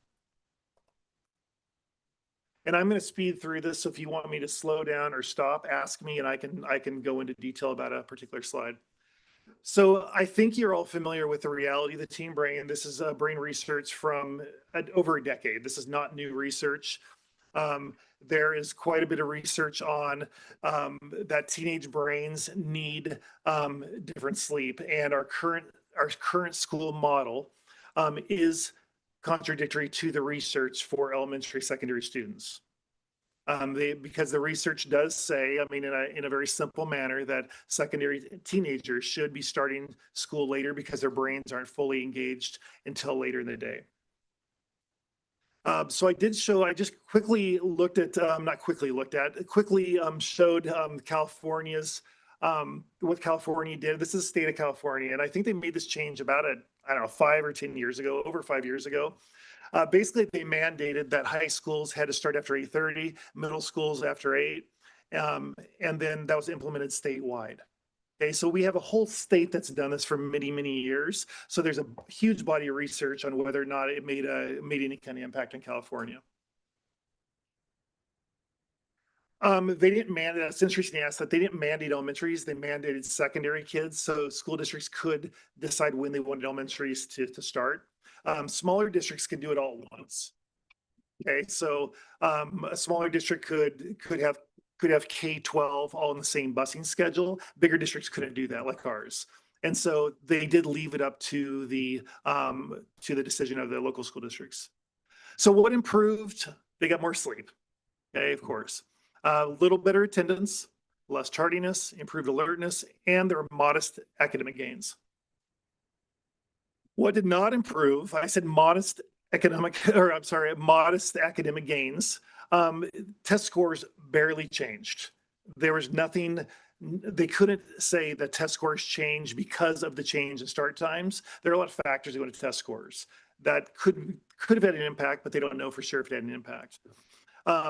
Sleep habits, some kids stayed up later, so they got the same amount of sleep, like I think I would have done in high school. And then logistically, busing's difficult, and childcare, things like that all emerge as issues. So then I looked at local school districts, and the one that's closest to Sunnyside is Walla Walla. I know much different in terms of demographics and economics, much different school district, but that is the closest one to us. I did speak to an administrator there that runs the high school, and he said that I asked them just simply, I said, what data can you show me or share with me that showed that the change in the later start time made any positive impact on high school kids? And he said, I can't. He said there wasn't any. And so I did capture our conversation on the slides. No impact on attendance. He said it's the same now as it was before the change. No academic change. Failing grades didn't decrease. The on track to graduate didn't increase. Kids reported they did not have extra sleep because they stayed up later. And then the sentiments of the staff, and then the impact on sports and other activities after school. And just the logistics made it difficult in Walla Walla. I will say though, in Walla Walla, they have a huge YMCA. And so, which our community doesn't have yet. And so the elementary kids did have a place to go after school, which our community wouldn't really have. So, but in Walla Walla, the kids go to the YMCA. Okay, next one. And then I surveyed the community, and I think I had about 400 results. You can count up the different categories, around 400. Next one, Ellie. And so if you connect the two right and the two left, you'll get the negative and positive. Just leave out the neutral. And so the community was actually more supportive of the idea than the staff. Okay, click to the next one. And here are the themes of the positive feedback. This is what the community said. Okay, next one. And here are the negative feedback and concerns that that the community said. They were worried about, what am I going to do with my my young kids in the morning or after school, sorry. And then my teenage kids then will have to get up at the same time, so their obligation changes, but they can't sleep in longer. Their obligation then changes so that they have to take their siblings to school, so they don't sleep in later at all. Okay, then I asked, and I'm going fast, so if you want me to slow down so you can see, so you can read everything, it's fine. And then the staff survey results came in a little different. So 42% of staff, and this was the entire district was asked. Okay, so this represents all groups in Sunnyside and the staff. Okay, all bargaining groups. And so you have about 42% that are opposed. And then you see the neutral, and then about 50% that are in favor. So it's much more split than the community. And the themes and patterns, educators like to give a lot of comments, and there were a lot of comments. And so I did put all this into 5 themes because there were so many comments. I mean, some of the comments were like paragraphs long. And so it would have taken you hours to read them all. So I put them into themes. And this was a big one, like especially for high school teachers. High school teachers love to say, we got to prepare these kids for the real world. That comes up a lot. And they felt that if you allowed kids to sleep in later, then it wouldn't be preparing kids for the real world. And there's counter arguments, I know, but that came up a lot. And then the whole career readiness piece. And then logistics, that came up in all the groups I asked. I mean, it came up from Walla Walla, it came up from California, it came up from all surveyed groups of people. They all had the same theme of, what do we do with our kids either before or after school? And then parent work schedules are a problem too. And then academic performance. Ryan, I don't want to, and I don't mean Yes. to interrupt too much, but I noticed that Carl's trying to take a picture of it and I'll share it with you, Carl. zoom in. Oh, zoom in so you can see it. Sure. Okay. You can have it, Carl. My question, I thought maybe you were trying to be able to read it because it's going too fast. Share it, Carl. But yes, if you could share it, that would be fabulous. Thanks. So at secondary level 2, and this is one I knew going in, this was coming from the high school world. I knew this was the biggest argument with secondary staff, is the amount of time kids that are involved in school athletics or activities, whether it's science fair or basketball, they miss more school. We would be the only district in the Valley that would be doing this. So that means none of the Valley school districts or Big 9, except for Wenatchee, would be aligned with our schedule. And so their sports would start at the right time for them. And then our kids would miss more school because of that. So like right now, our baseball kids get out, I'll call it noon on an away game or even a home game. And so if the school starts an hour later, that's an hour more school they miss. So that is a consideration because there's hundreds of kids that are involved in athletics and activities in secondary. And then, of course, sleep science came up, technology counter argument. And I want you to pay attention to that one because that one, that came from the students I'm going to show you in a minute. That actually came up a lot in my student conversations. They talked about that quite a bit with me. Okay, go ahead and switch. I talked about this. Okay, student feedback. So this is a small student sampling. So I will say this is 30 kids. It is one 8th grade classroom.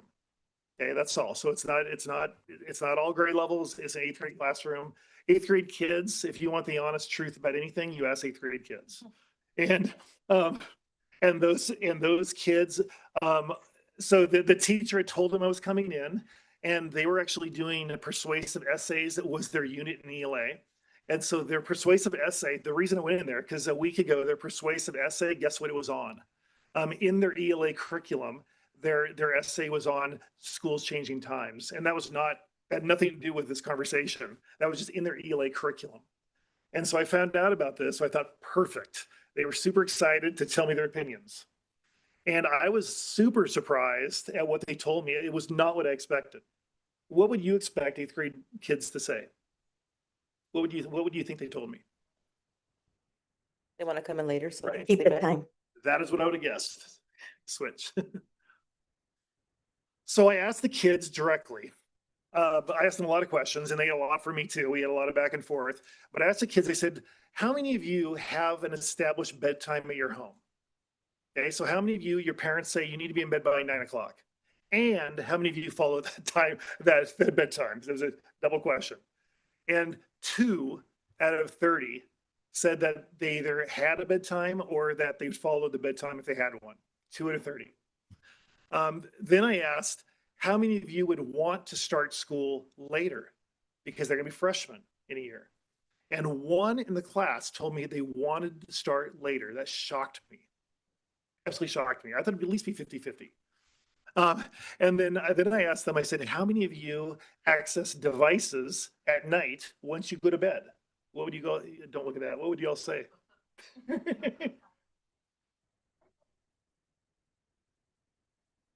70. You're better than me. 75% of the kids in the room said that once they go to bed, they're on an iPhone, iPad, video games, or TV. 75%. And it's probably higher. Those are the ones that would admit it with me. Okay. Then, so then you can see the other piece too. The kids actually were most concerned about their younger siblings.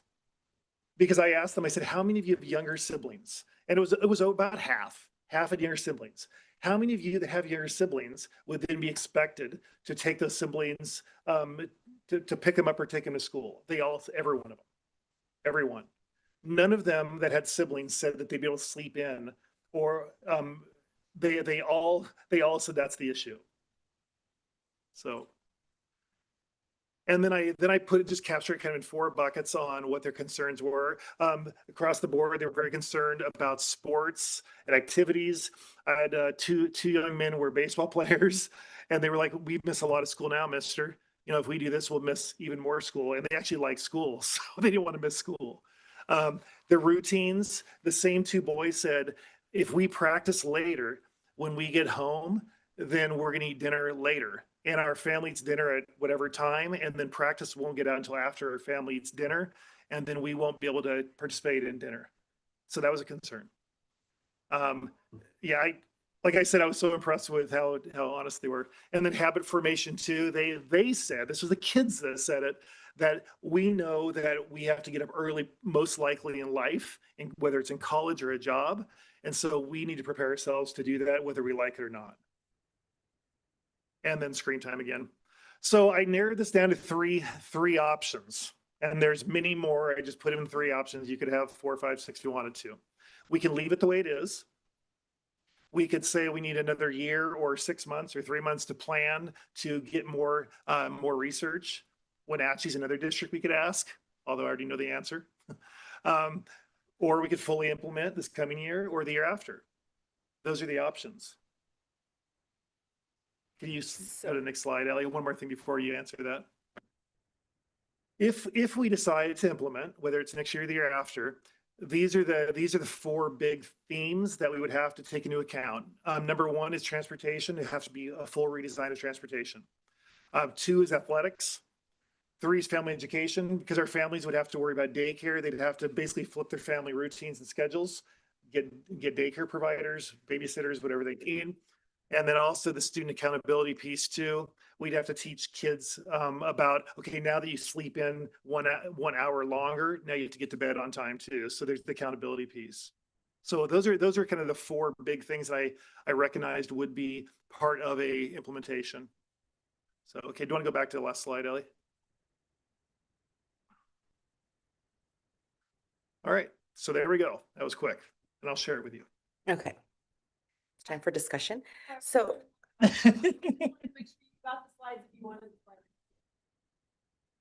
I think that for now, in my opinion, I don't think that we should change this coming school year.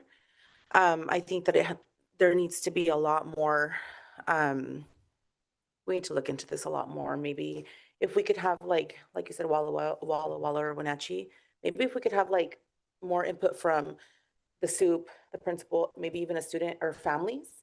If I think about the majority, a big chunk of our families here in the Valley, they would have to switch all over the place.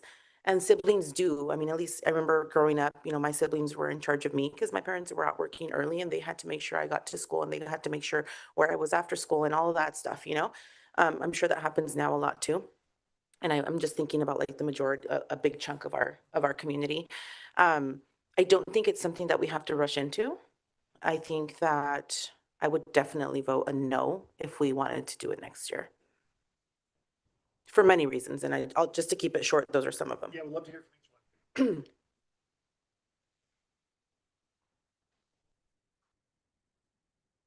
So yeah, I think there has to be more like data from others to move forward. I don't think we're ready to obviously do it next year, but I think I'm right in the middle, right? Additional planning, conduct further study and gather more data. And maybe what that data would look like too is where are we at with like our students that are in the high school? Because of course they are the ones that have to be, ready for graduation. Where are we at academically with their first period class? Like I would like to look at to see what like the grades are during first period. And if we are not doing a start change, could that mean that maybe their first period is an elective and not a core class? These are just, just that's fine. suggestions. Like, I don't know what it looks like right now to where if first period is a core class like a math, English, any other subject, or could it be to where if they are failing, like if the first period is the one they are failing because they're dropping off their siblings or whatever that may look like, that they're absent from, would that be looking into maybe like an elective class as a first period and not a core class? Those are just kind of like my, And I'm for change. So with the data, I mean, when are we ever going to start? It's always going to be hiccups with everything. And if we don't try, how many times have you guys been trying to do a change? How many years? I never got this far. Okay. This is by far the farthest we forgot because I was in an area before where I didn't control over that. Yeah. And so 3 years? Yes. Yeah, and I am for change. How would I implement it would be maybe start it for 1 year and then revisit. And if we're not for it, then change it. That's what I would do. And then while doing it, we would do data. And like what Sandra says, most schools, like our school, we have a homeroom. So homeroom is usually, it's not a core class, and that's usually first period. So I understand that that's a smart move because there are some schools that the core class is the first period. So that's maybe getting data from first period. But yeah, I am for the change. And I would love if we did the change, we revisit it in a year with data, with attendance, test scores. Also, attendance, did I say attendance or not? Just that's my opinion. Thank you.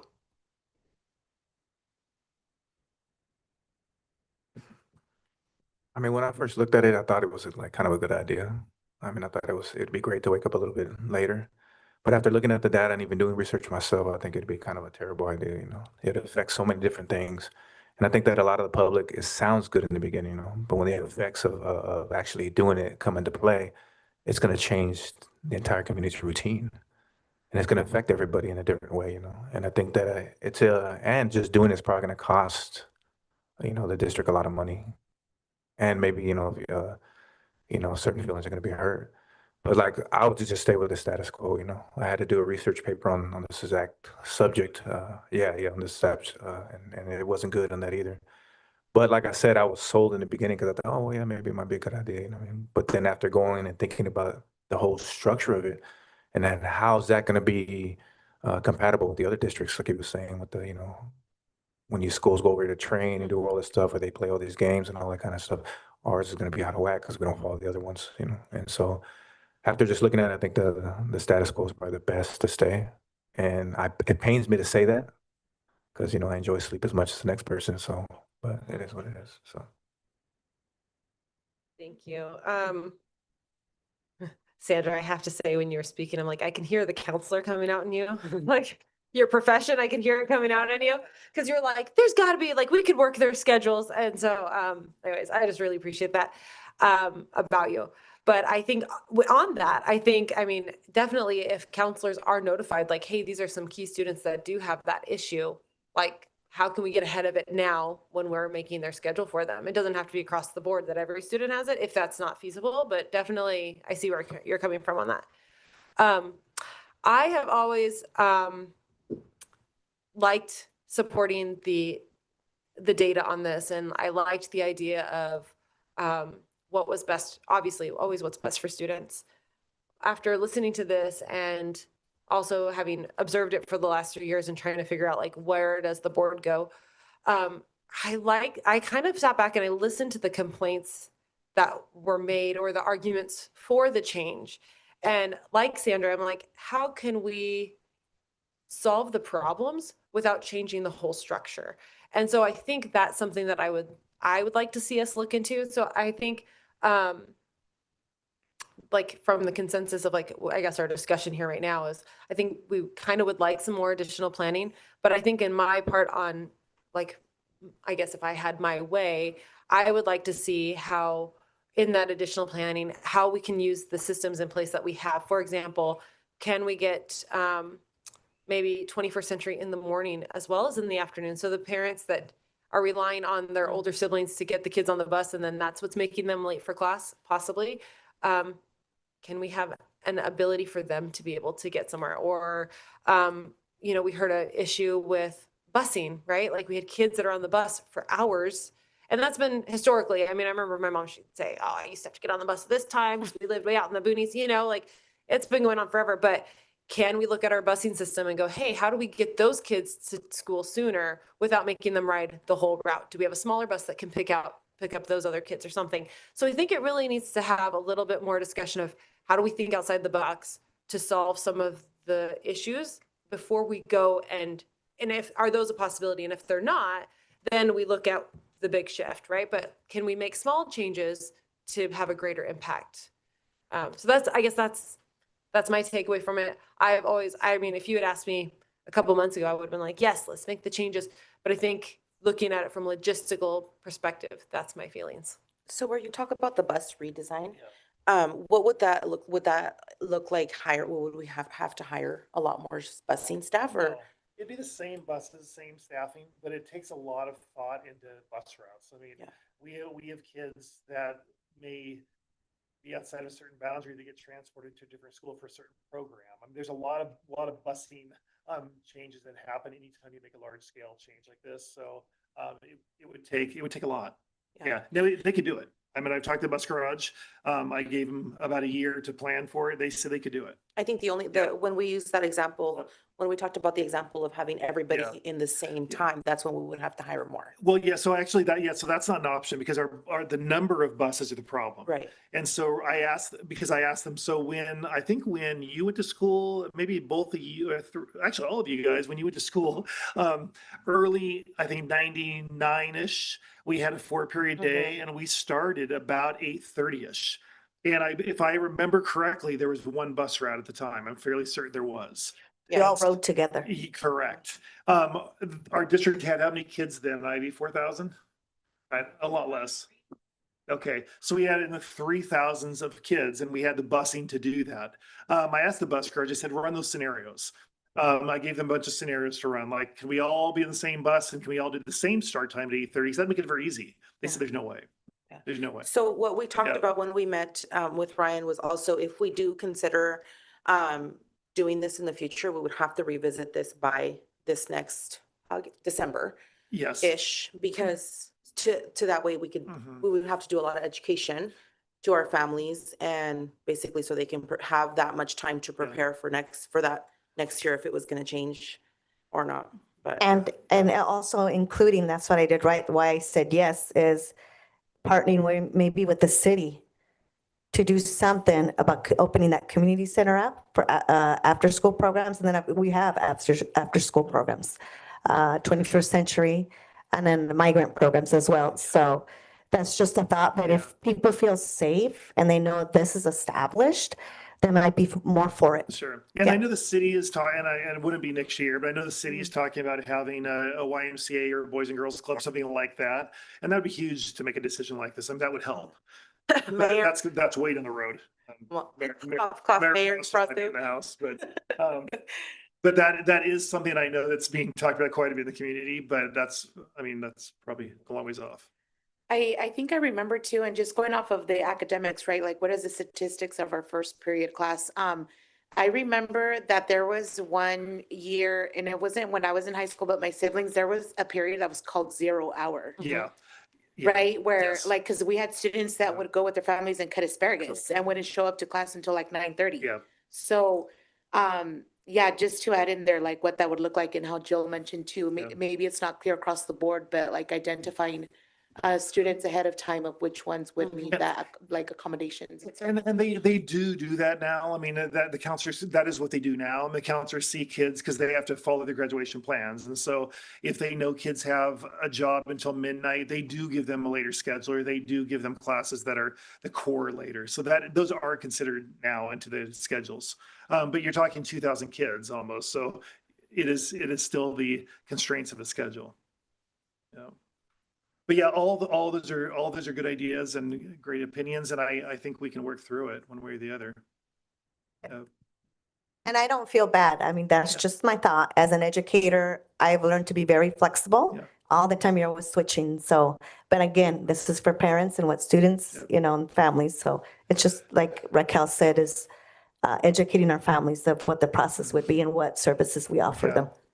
Yeah, and Raquel said it, I don't think this decision can be made any later than mid-year because we've got to give families time to figure out childcare and all those changes that would occur. So no for next year. No for next, I- no yeah. for implementing it Yeah, I next think year. I heard pretty good consensus on that. Yeah. I mean, we could put it on action if we need to, but. Then it gets tabled till Yes. next year. Okay.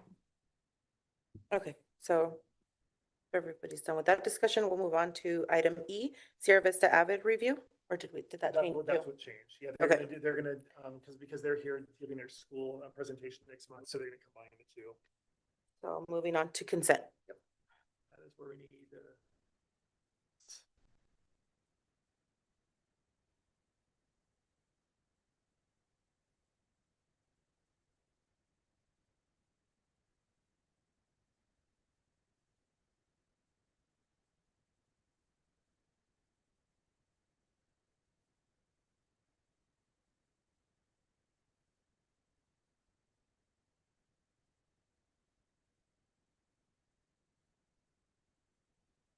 Okay.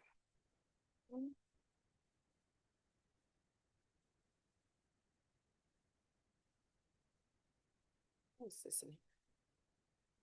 I've never seen this stuff.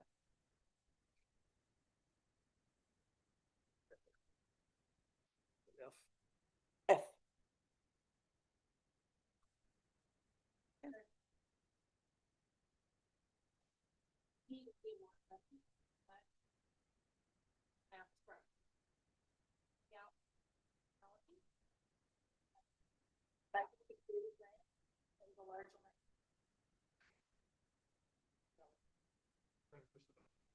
Okay. Oh, the echo's terrible. So we had a cybersecurity grant that we were awarded, and the amount of the dollar amount was high enough that it had to go out to bid. So we did an RFP, and this was the award, it was awarded to Ednetics. And so we just put it as part of the consent because we were supposed to share that information with you, so you know the awarded bid. So it is I believe a 3-year grant. And, you know, my main concern when we did it was being able to continue the work after the grant is over, because it is not something we could continue to fund. But the technology department believed that it was still brought enough value to the district. It was worth it for the 3 years. And then their hope is maybe at the end of the 3 years, it would be something that would be available to be picked up through like E-rate or one of the federal support programs that help us with technology. So we are going to go ahead and go forward with that. But Ednetics was the winning bid for Is that. this, I'm sorry, Abby. Is this the one that we talked about prior? Would this be for the door access? No, that was No? a safety grant. This is a technology grant. Oh, technology. I'm sorry. Yep. So this is cybersecurity, just to help us make our devices more safe for the, what do they call it, Ryan? The sideways traffic, the vertical traffic, the text can lose us a little bit, but So after this 3-year grant, how you said, what if we can't sustain that? well, we already have security things in place. This is extra security. So it's a grant to make us safer, but it is $264,000. So I couldn't say at this time that we could sustain it beyond the 3-year period. And we are gonna do a voluntary outside audit too. The state does an audit for free on cybersecurity, so that is something we're going to initiate too. But if you read it all about a neighboring district, what they went through a year ago, that's what this is. Right, but what if we can't sustain it? Then how do we? Then it would go back to current. Is it 3? I thought it's 3, but okay, maybe it's, but it would go back to current practice. Okay, Which so, is still better than, yeah. this would level us up for cybersecurity.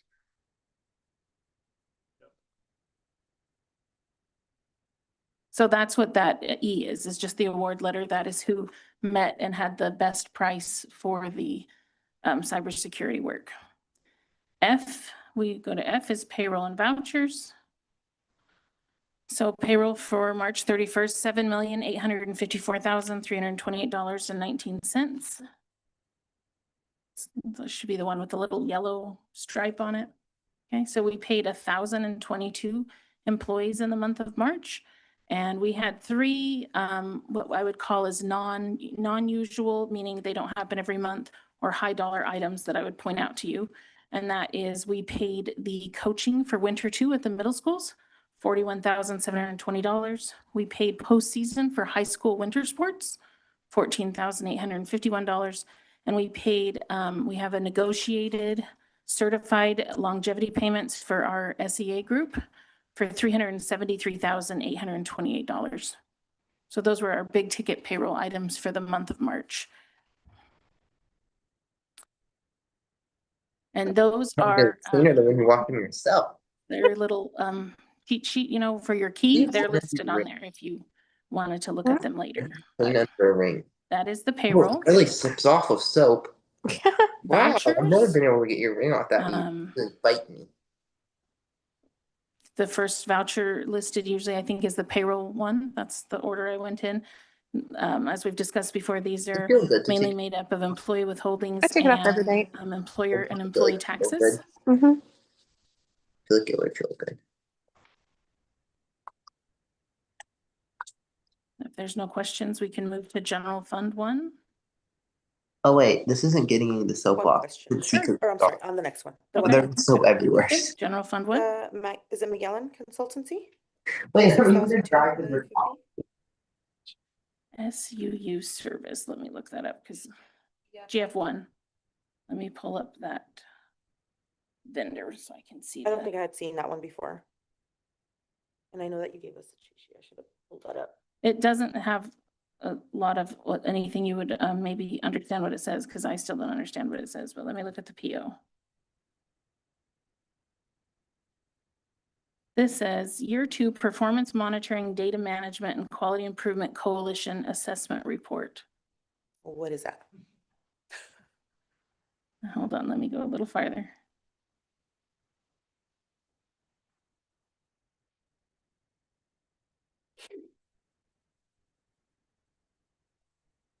Let me get the account code. That should give us a clue. Right here. Magellan. Oh, Magellan, I was gonna say Magallana.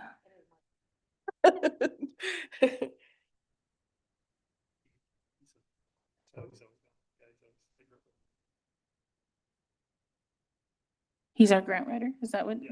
Grant writer. Yeah, grant writing is a lot of work. People should get paid for it. Mhm. So that year 2 performance monitoring, data management, quality improvement. I don't know what specific grant, it's not showing in the system, but I can definitely get you that answer. Yes, please, thank you. Oh, here's the code. I'll find it. I found it. Just a second.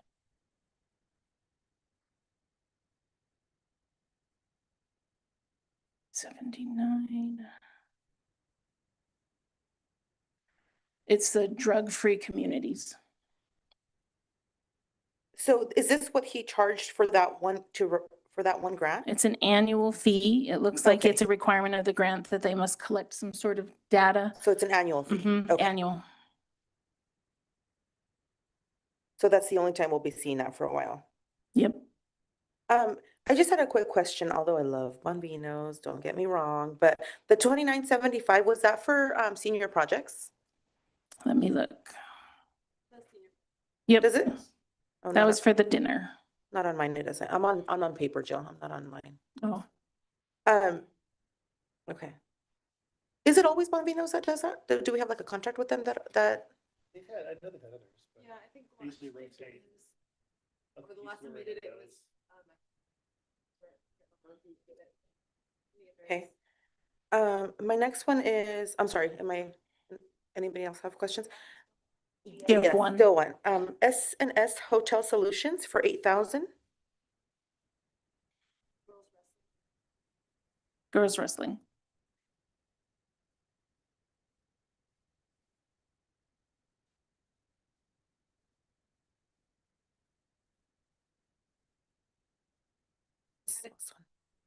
Mm-hmm.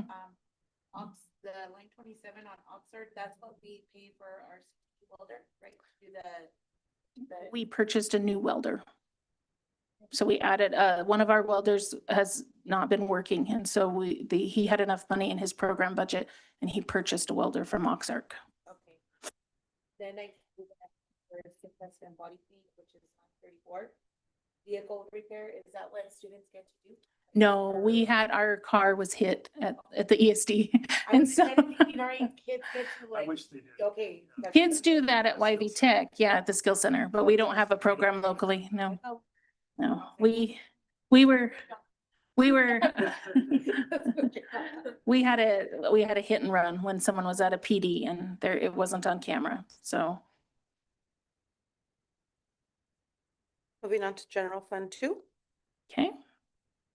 And General Fund 2 is mainly made up of nutrition and MSDR. I don't have any questions on that one. Any questions on that one? Okay, moving on to General Fund 3.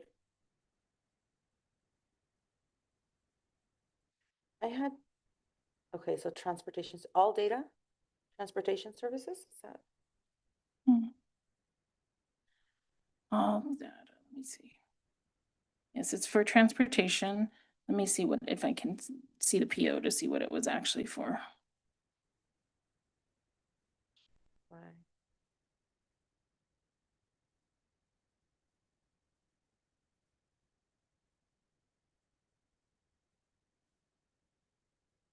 This is an annual, see, I remember this now. This is an annual subscription renewal that we have to pay for like the diagnostic tools they use when they plug into the buses to like see the codes of what is wrong. Annual, Annual. okay. And then Carolina Biological Supply, it looks like building supplies for 4,000. It's Science. science. Yeah.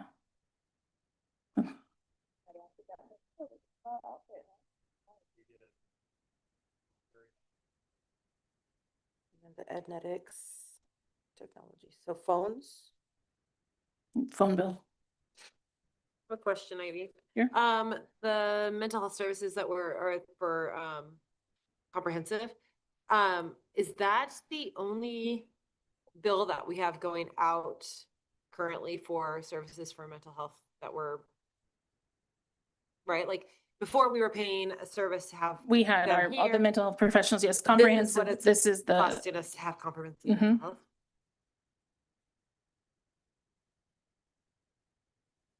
For mental health services, do they also, they bill our students? that I'm not, I don't know how that works. I believe they do. I believe that's how it works. They yeah. build their insurance. So, They are bill their these funds for those students that don't have insurance that we're billing them to provide services, or? So I know we have a comprehensive contract we do pay. But I think the others are billed. Yeah, this pay is a monthly fee we pay to them, basically, I believe, to be our mental health service. So apart from them getting billed or using student insurances, we're also paying them $9,000 for their services? Is that the comprehensive? This is for Daisy, so. This for Daisy salary, so. But the question is like, is she billing students off of their insurance Oh, and Oh. also providing, like, you I know? don't know that. You know that? They had a comprehensive mental health, feel free to work through that, because we don't really. Right, so that's where that's the question, right? Are students Double getting- dipping. For students getting charged insurance, and then also there's that. Yeah, $9,000. that is all of our questions. We've had so many change in the models in the last like 5 years, as you're aware, that I don't know how they do it now. But that's the question. Yeah, good question. I get the answer. Okay. I don't have it now. And she's available in our counseling center daily? She's in the counseling center now, yes. Okay. Yeah, Because it used to be on Kings, right? correct. And so now to get him closer to the students, Correct. he's now in the counseling center? Yeah, Mr. Wise believes, and I think it's true, that they should be in the same house as counseling rather than separated. Yeah, if we could ask that question, because I mean, that's the question, right? Are students getting billed to their insurance and then we're paying this? So where's that? You're And right. I would understand if we have this bill, if there's students that don't have insurance and they get services provided, and that's what we are getting charged, but that would That be. is an answer we need. Could it be like the time they're in the building, like a fee for being in, But that's where they would insurance, Mhm. that's where the question is, right? Are they? billing Billing extra? Okay. I know Deborah Rogers could answer that question.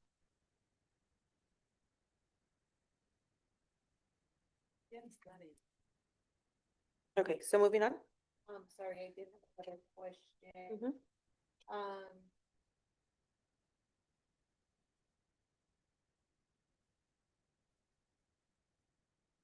You're fine.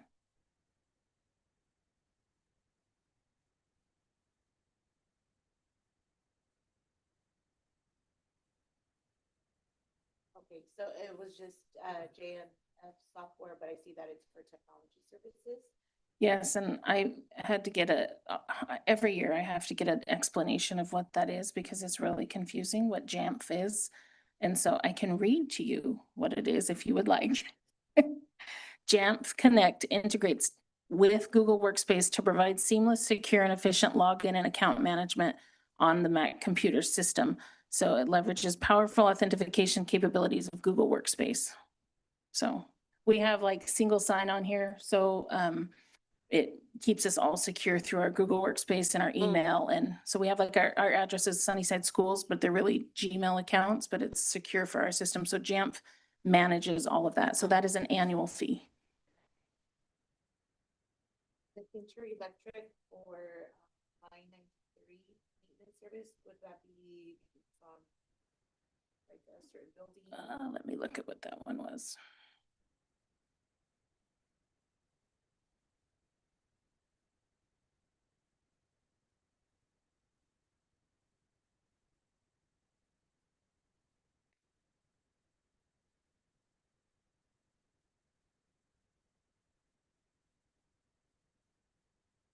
We did the exterior lighting at Pioneer and transportation exterior lighting. So we did those two projects, and then we will be getting incentives back from the power company that will pay for about 90% of the project. And then we should see the energy savings within the year. So transportation, it was more of a safety thing. The lighting there was just very poor in the dark. So when the bus drivers were coming back, and at Pioneer, it was just the old style lights because they were put in so long ago. So they were switched over to the LEDs, so they use less energy. I did have a question on line 193 for a WASDA of 16,000, and that's our annual dues. What is that? I guess what the question is does that entail where we could also continue receiving training? Like, is Yeah, that in the annual dues? Well, yes and no. So some, like the basic trainings they offer, some of them, yes, but like what we're gonna be doing, that's extra. Yeah, so it's not unlimited training. Yes, it allows us to partake in the trainings, like the WASDA conference. Being a member allowed us to be part of that. So that fee, when you look at like the breakdown, the 15,000 of it is like the annual membership. And then 1,200 was for the board boot camp. That's in there. They have to make money too, because they have to pay their employees, so. But they offer services.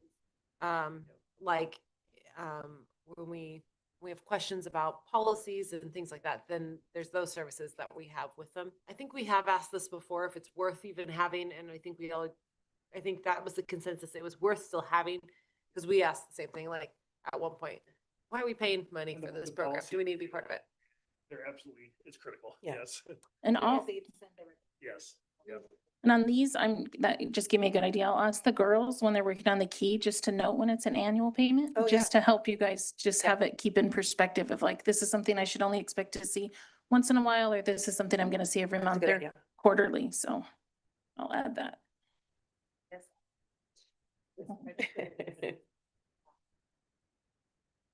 Okay, can we move on to ASB fund first run? So I had a question on game one, line 16. I thought I had seen that recently also on another one of our work sessions. Game one is where they buy some Weightlifting. This is uniforms and weightlifting sports supplies. I thought it was, and that's 8,000. Let me look here. I think last, Well, it does say golf uniforms and weightlifting supplies, but The last time. oh, I don't remember what it the was. last but I thought time it was, 92. there was wrestling last time. And softball jerseys, because it was 8,000. Also, right? Baseball jerseys. Okay. mhm, And helmets. And this one is the girls' basketball uniforms and weightlifting supplies and boys' golf clothing. So. And these are the ones that we have the cycle like Dave talked about, and then some of these are purchased out of like the special projects that they fundraised.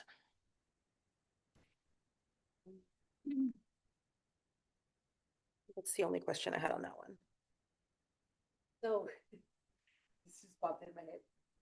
Seeing that the mariachi got a new suit, and it looks very beautiful. I love it. I love the color of it too. Yep. Maybe this year we can send them to WASDA because they sound good, right? Like they could be the ones that perform there. How do we go about that? Actually, they'd be better off going to Yeah. Wabe. Not Wabe. True. Maybe Well, both. So I believe they get, like the one, what school that was that we just heard? That was, I can't remember that school that it goes. Anyways, they weren't that good. You talking about the mariachi band? Mariachi's better. Yeah. But I will say that they won their band won a big award, and so their music program had awards, and that's how they were recognized. That's why they were won. Oh, So, okay. I believe that's how they got Waz's attention. But our mariachi is better. Yeah. No, we have a It couple would be so cool. It would be so. If cool. anybody's listening, everybody's great. We love you all. So I could ask Waz to. You if should. they have auditions. What's the one bill that you mentioned? Washington, Washington Association of Bilingual Education.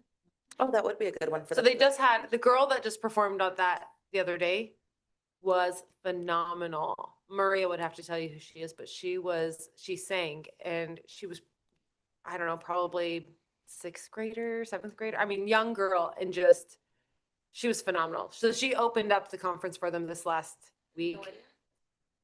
Noelia, yeah, yeah. She's from like Mapton or not Mapton, but Wapato or somewhere in that area. Yeah, she's fantastic. If So. you heard the singer for our mariachi, there's a couple of them. The one that's in Prevention Club, that boy can sing. He's pretty good. The group that was at the senior night, was it the family night, the migrant family night? Are these students from Sunnyside as well? Yeah. Holy Yeah. moly, these- Good. Yeah. Yeah, okay. That's awesome. Now their costumes, or not their costumes, their uniforms match their presentation. And we do have a group from Harrison that was self-taught. One of the boys bought the name of the instrument right now. No, Accordion? Accordion, thank you. Bought an accordion, and he plays with the mariachi at Harrison. They're all self-taught, and I heard him about a month ago, and I said, were you there with me, I weren't you? think so. And I looked at him, I said, where did you learn how to play the accordion? He goes, YouTube. And in a year, he learned how to taught himself the accordion, and their mariachi's all self-taught, and they're gonna be at the high school next year too, so, yeah. Okay. So ASB fund. Two. I didn't have questions on this one. Can we have the mariachi come and perform for us one day at the meeting? Just, they sound really good. and I Are love they their- gonna be in the Cinco de Mayo parade? They better be in the Cinco de Mayo parade. But just so they can come show us their. Just trying to get serenaded. Our May meeting. When's your was that birthday? May. What's your birthday? September. What? September 8th. Show up to the office of the YMC. Now that would be something to watch. Very embarrassing, but they do like to serenade. Oh. Okay, so that closes out the vouchers. Can go to budget status. So budget status, we're at month 7 of 12, which is 58% of the year. So if you look at our expenditures, we're right at 58.76. So we're pretty on par for expenditures. Revenue, we trail a little bit behind, but that is to be expected because of our grants. So we're at 53% of revenue for the year out of the general fund. And then the sheet that is easiest to look at is the next one is the purple sheet, the cash flow. You can see we ended March at 1.5 million.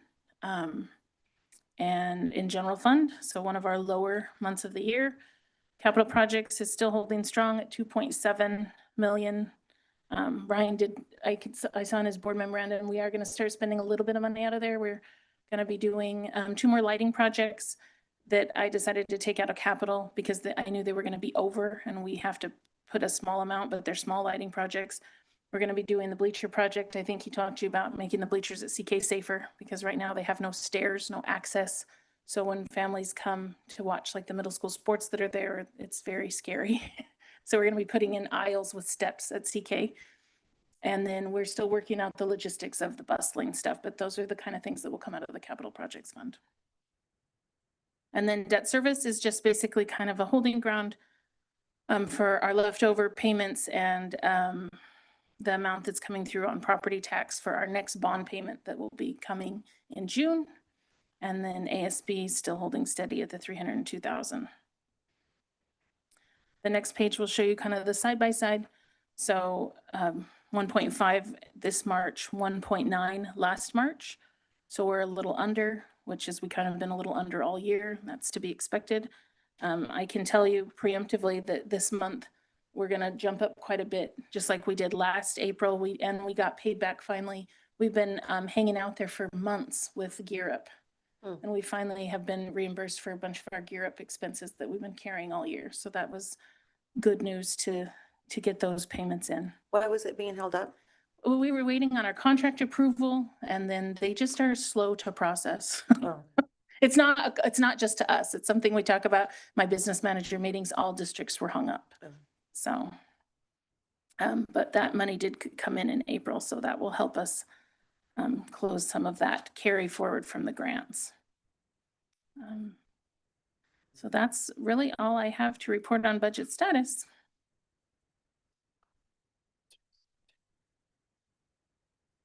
Over to personnel. That's the next one, that one right there. Yep, you have that added in your packet tonight.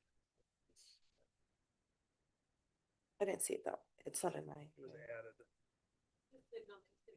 Oh, okay. Yep. So that is showing their resignations, retirement, terminations. And so there are quite a few on there, as you're aware. And a sport resignation.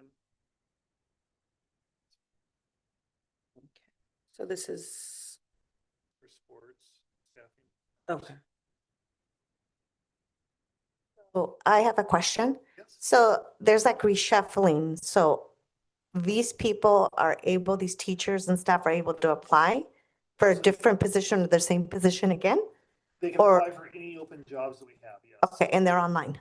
What's that? So they get priority of anybody outside? Why? Okay.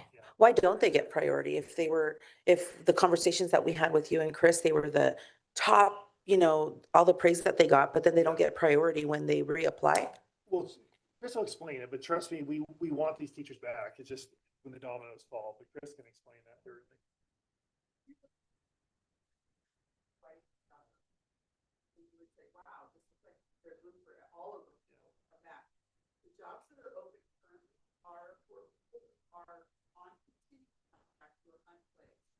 So let's say I was a fifth grade teacher and there was 5 of us on my fifth grade team. We only need 4 fifth grade teachers next year and I have the lowest of seniority.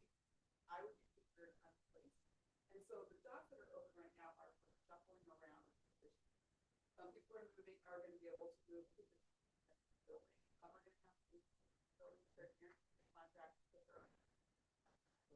So at the end of that shuffle, if there are jobs that are open, then they would be open to those not renewed. Yeah. We've done a lot of communication with the unplaced people to apply into all of the jobs, but also to the provisional teachers who were non-renewed. Applying to everything because we don't know what's going to be left at the end of the shuffle. We're also hearing people that maybe they're planning to leave the district or something else to create more open. And so I've had one-on-one conversations with emails and lots of conversations going back and forth about make sure you apply in everything. Hoping to close those jobs Thursday night with all of the unplaced people that then what we need to do is get into job rules. And that way we can flip this as quickly as we can. Leaving people in this state of uncertainty about what their That's is bad. not helpful for anybody. So we're really having jobs open for 5 days. 5 o'clock on Thursday is the close. So one of the things I'm checking right now is I everybody that's unplaced, put their name in have those people that were non-renewed with their names in various jobs so that everything wrapped up as possible. But first preference and first rights go to one Seniority. Could you explain provisional?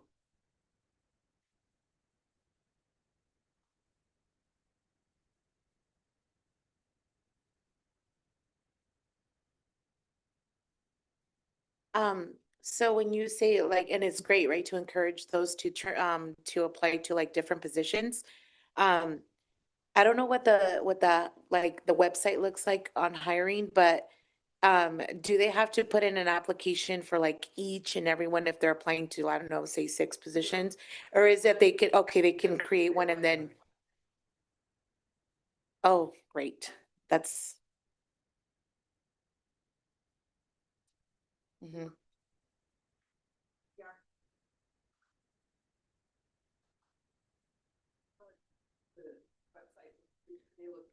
Mhm.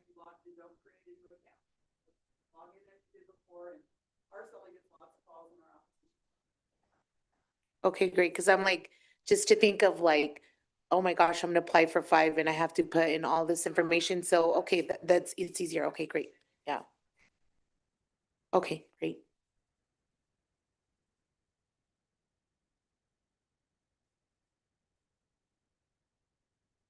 What, I know we talked about the incentive that you were gonna offer.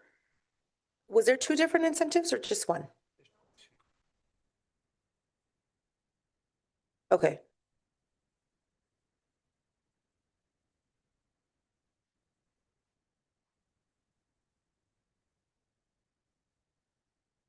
Mm-hmm. And the $500 if you retire.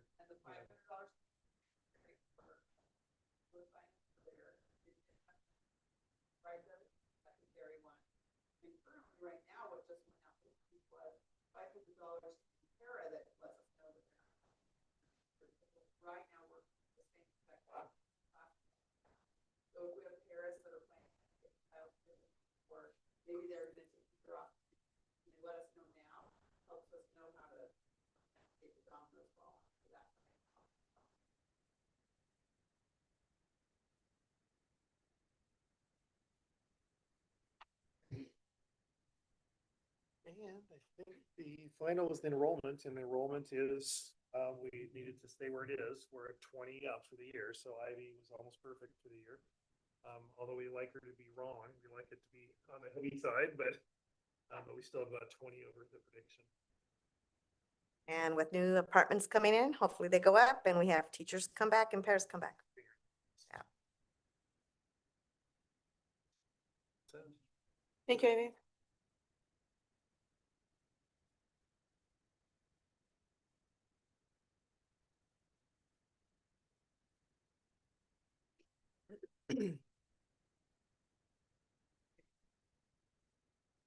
So moving on to items for good of the order. I just had, so really, really wanted to, and I'll say it again tomorrow, so you'll hear it again tomorrow. But I wanted to, or Thursday, I'm sorry. I was thinking we're in May. I wanted to talk about the event that Evaristo and I helped Sandra with at the community center. It was she put me to work and she put me as the greeters, so I was right at the entrance when people were coming in. And it was so touching to see pa- current students coming in for help, but also alumni. Because I was one of those that started school, way after high school, and I did not have a clue on how to fill out financial aid or how to apply for a college. So it was really, really cool to see parents bringing in their students and they had their laptops and, they graduated last year or 2 years ago or 3 years ago, actually, some of them. And I just want to congratulate Sandra on a great event. I am so proud of you and that event was amazing. Yeah, I'm so proud to do this work alongside you because I know how when you want to do something, you put your whole heart into it and it showed at that event. It was amazing. And thank you, Evaristo, for going and helping us clean up. No, Maxwell, thank you so much, Mr. Maxwell. Sorry, I'm like Maxwell. Just letting us use the laptops too. That way students were not having to bring their stuff. So, thank you for the collaboration. I will share the numbers. I mean, I can share them right now, but no, I won't do that. I will bring them on Thursday, but the numbers were awesome. And honestly, that was like something that I've always wanted to help put on and with the collaboration of, other entities. And I just think it was really good. So thank you for the collaboration. Appreciate it. Thank you. I guys wanted for- to, Oh, sorry, I just wanted Go to ahead. just comment on that. Even if you helped one student, I mean, it's still worth it. You should be really proud of yourself and what you put Yeah. together. I'll share the survey responses and stuff. And so they were really great. But again, thank you for the support and the collaboration. I think it's really important to know how, I mean, we've heard, in the community and, you've heard firsthand how, some people were upset that that happened right before the high school one. I don't think that you even knew about the high school one prior to when you started planning this. So I do think, and I think Francisco's very on top of it already, because he said, that he thinks that he will start, they'll start advertising their event way ahead of time so that other events don't Which go. event? I don't know. Yesterday's at the high school. So, Yesterday. yeah, Yeah. so there was like a night where they had, colleges that were there too. And, I did hear some, comments of like, if we were gonna take away from that event. And I said, well, I think that as long as we make, higher education accessible, regardless if it's Of who's this doing week it. or the next week, Or it when. doesn't matter, right? I think that we shouldn't have to be, gatekeeping information, right? And we should collaborate with each other. But yeah, the information that went out for families of that event last night, I think went out the week before, and that's where we have to work together to give out information ahead of time so families can, with time, prepare for, to attend events. Was that event also for adults? So anybody could just show up that needed help? Yeah? Yeah. Oh, that's nice. Like if it, like let's say an aunt or. It was open to the Mixed? community. Oh, that's nice. Anybody, it was from like CCR being like, English classes, GED. Oh, that's and nice. Everybody got fed, so there was free tacos Yeah. for everybody too. So Nice. that was really good. cool. Nice. Yeah. Do you have anything, may I speak or are you done? Okay. I went this Saturday, I hung out with, the teachers. I went to the special ed training. I went only half day. I wish I would have gone longer. I saw you. I had other 2 events that afternoon, but I will be going to more, WA and other events that you guys let me know. It was special ed and I got a different perspective, a different lens. And it made me realize also how I could be a better educator myself as well. So I enjoyed that. And I really hope to go to other trainings. Thank you. When I attended WABE this last week, it's always fun. It's always a great experience, and I'm so grateful and honored that I get invited back. But I went to it's really enlightening. You go and you hear these speakers, and it's always about making sure that our education is equitable. And I went to a community engagement workshop as well when I was at the conference, and it's always so easy to sit back and be like, oh, we're not doing enough. But then as I'm sitting there listening to the suggestions of things that you could do this, you can do that, I'm like, we do that, check, and so it makes me really proud to know that we do have so many things in place. Are we perfect? Absolutely not. And I already have ideas for how we can do some community engagement for our dual language program, which I'd love to talk to the board at some point. And, when we get to that, but, I just, I do appreciate the fact that there's so many things that our district already has in place that a lot of districts don't currently have in place for community and family engagement. And so I just want to express my appreciation for that and my appreciation that I was able to attend this event, and I hope to be invited back next year. Anything? Good? Hey, can I say something else too? Jill, going off of what you're saying, sharing things and ideas. I know that a retreat, right, in the summertime would be good because, and I feel like us as, we all have different strengths, right? And as an educator, so we all bring different strengths, and it's how are we gonna channel those out, right? So we can, set some for this and somebody else on this. So I think that, a retreat in the summertime just to see where our strengths are going to be going, and so we can, really be involved, in the community and things like that. So let's pick a day. Can we do that? yeah, Fast? yeah. I know you're all busy in the summers, but what is is there a time we can all agree to spend a day together? It'd be a half day with WASDA, with Patty Woods, and it would be partially a budget training and then half goal setting. It would be probably across the way there. Yeah, it'd be here. Yep. So tell me when you can't do it December 1st. So is there any off limits times? June 26th through the 30th. Okay. Until when? Oh, June 30th. Yeah, Okay. I'm gonna be out of town. Okay. Sandra and I will be out of town from the July 11th to the 20th, so. It's going. So, Sunnyside United Unidos invited us to Florida for their CADCA, training. Yeah, I was actually gonna talk about that and I forgot. They invited us to go to this CADCA training on opioids. They want more participation on school leadership, from school leadership, and I've been a part of their organization before, so, yeah. And so they asked, me and Sandra to go. So it'll be the 12th through the 16th, but then I'm out of town that weekend. I won't be back till the 20th. Since we're Can not- can we do maybe like a full different days or something, or? Ooh, like Just a 'cause in send out. July, I'm heading to Mexico, I need a break. I'm at a lot of July. So- Say it. I'm like, I need a break. Oh, I need to pray. June, I like, need a break, yeah. Like I'm closer to God in Mexico than I am here. That's still.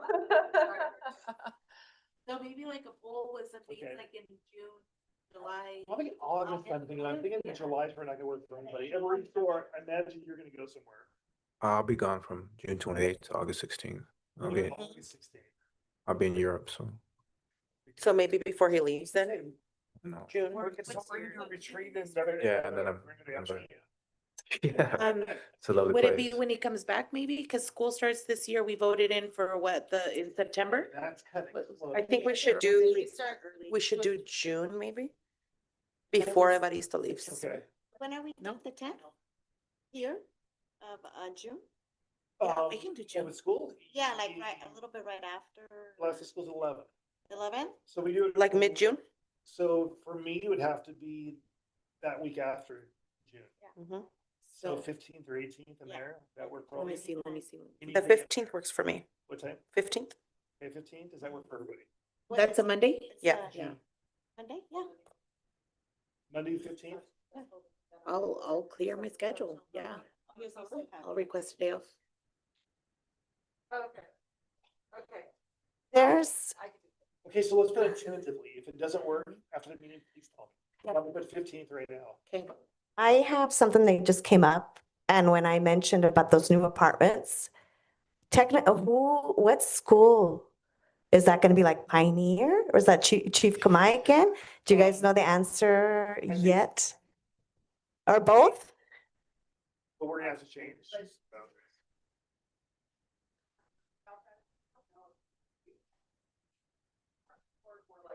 Oh, okay. Yeah, that just popped in my mind. Okay. All right, thank you. Yeah, That's, that's. that's on our minds too. Because we also have, I think they're gonna put 500 homes in over by Outlook too. Yeah, that is true. Yeah. Apartments and homes. So those are all gonna cause boundary changes down the road, but, it'll probably be a couple of years out. Yep. All right, so I just sent you the invite on, we're gonna say, say 9 to 4. that Yeah. work? And it might not be to 4, just. put Just in to there block it instead. off. Yeah. I mean, that's probably longer. But I know Patty needed 4 hours. And so then whatever's left, there'll be a working lunch in there. And then, so that's probably. Can we maybe even schedule, like a Myers-Briggs, like just to know our personalities and how we work with personalities too? Would that be Oh, Personality test? something like that? I'm certified in Myers-Briggs, just to let you know, so I could run that if that's, yeah. I like- love that stuff, so I would absolutely. I just say, cause that's how you know what your strengths and weaknesses are and how you work together as a team, like knowing like, you know, your personalities and stuff like that. Yeah. What? Trust falls here.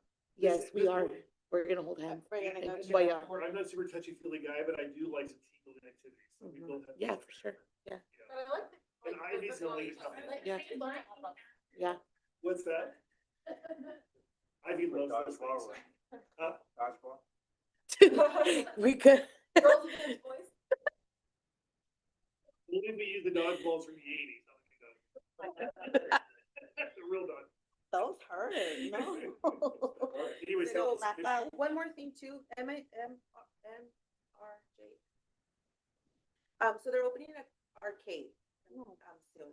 They presented to us at Sunday State United, or the United Unidos meeting the other day, and I asked for an incentive for our students. I think that happened. So like we talked about, like a student discount. They didn't say where, but they were just talking about, they were inviting us to about it. But I asked if we could possibly work with like a student discount or like a student incentive, like for GPAs or attendance, stuff like that, like an hour free play, whatever it may look like. We're gonna meet to talk about that. And then, Rach, just to go into that, they're opening up in July and they're gonna be in the old DSHS building. oh, that's right. She Yeah. did say that. And then we've mentioned before about fundraising for different sports or different entities within the schools, like whether it's like what did we call it, Ryan? Groups, clubs, Like clubs, clubs, sports, whatever it may be. I talked to Diana Castillo Paul, I believe, about the 8th grade party. She says Harrison's doing pretty good with their fundraising. So maybe Sierra Vista, she said that they might be needing some things. But the first one that we were thinking about coming into, the warmer weather is the Pie the Board. The what? Pie the Board. And Ryan? Oh, pie. Pie, Okay, remember we talked about pieing you and the board? So you still down for it, right? I'll do whatever. Okay. Well, I think pieing, It doesn't take a lot. That gets a long line. so, yeah, I think pieing would get a long line for you and I. You and I advertise, I think we're gonna clean up. I mean, I don't mind getting pied. So, if you guys want to participate as a board, I would appreciate it. I know everybody's so super ecstatic about it. Everybody's like, I wouldn't even be here. No, I'm gonna do it before he leaves. So pie, and then Sandra said ice bucket, the board. So pie, or I think we were thinking about doing different prices for, for if it was a pie or if it was an ice bucket. What money go towards? So I was thinking the 8th grade party. Because that's for a school event. Are you aware of that? Yes, Okay. yes. So Ivy, how would that work with the fundraising piece? Because I want to make sure because that couldn't be combined.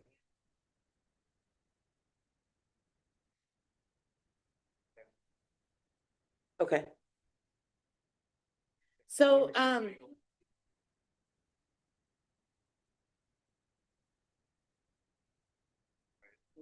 We'd have to clean up for it. Oh, yeah, it's definitely. So, I actually did this for our sorority.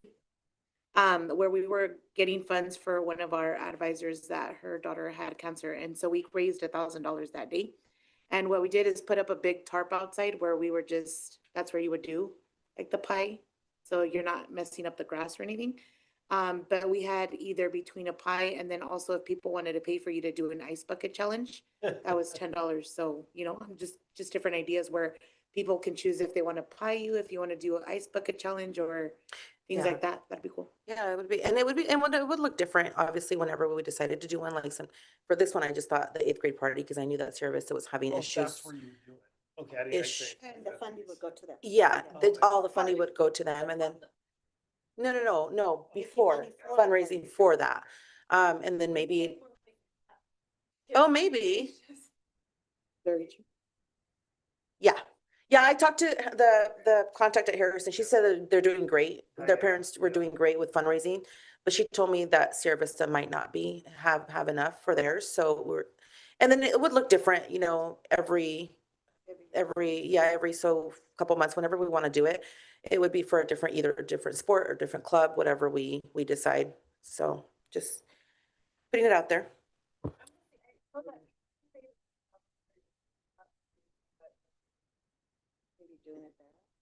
I was gonna get the contact info from Diana for the parent at Sierra Vista, so maybe you can For give me Sierra that if you know Vista, that, Jill? Jill.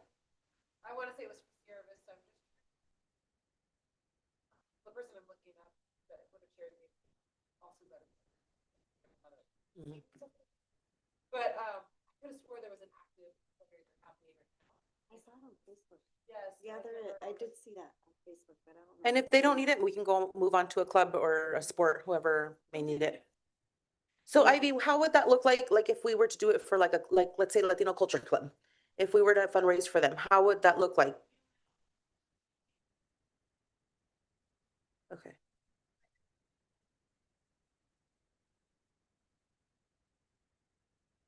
You know, I think Okay. there are 3 teachers that would love to do this too, right here in the room. Right? Yeah, You guys wanna of join course. us? Know that for- Carl? I actually talked to, I talked to Chip last night, the police officer. And so I asked him if they wanted to be a part of it, and he said he would hire the police, Chip. He said he would do it too, yeah, so, Ted, please. yeah. Oh, that'd be fun. yeah, so one of them, which I didn't get his name, but he was so excited to know that I was gonna be a part of Pie in the Face. He's like, oh, I can't wait. I'm like, okay, I'd rather get a pie in the face than a ticket, so I'm down. Well, that brings camaraderie too, to the kids, trust the police and all Mhm. that, yeah. Good, team building. They're good. Mhm. yeah, so I'll kind of write something up on it and then share it with you guys. Okay, all right, are we ready to adjourn? Anything else?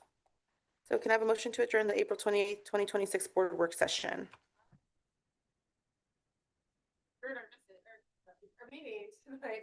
And I second it. All those in favor? No, Aye. none opposed?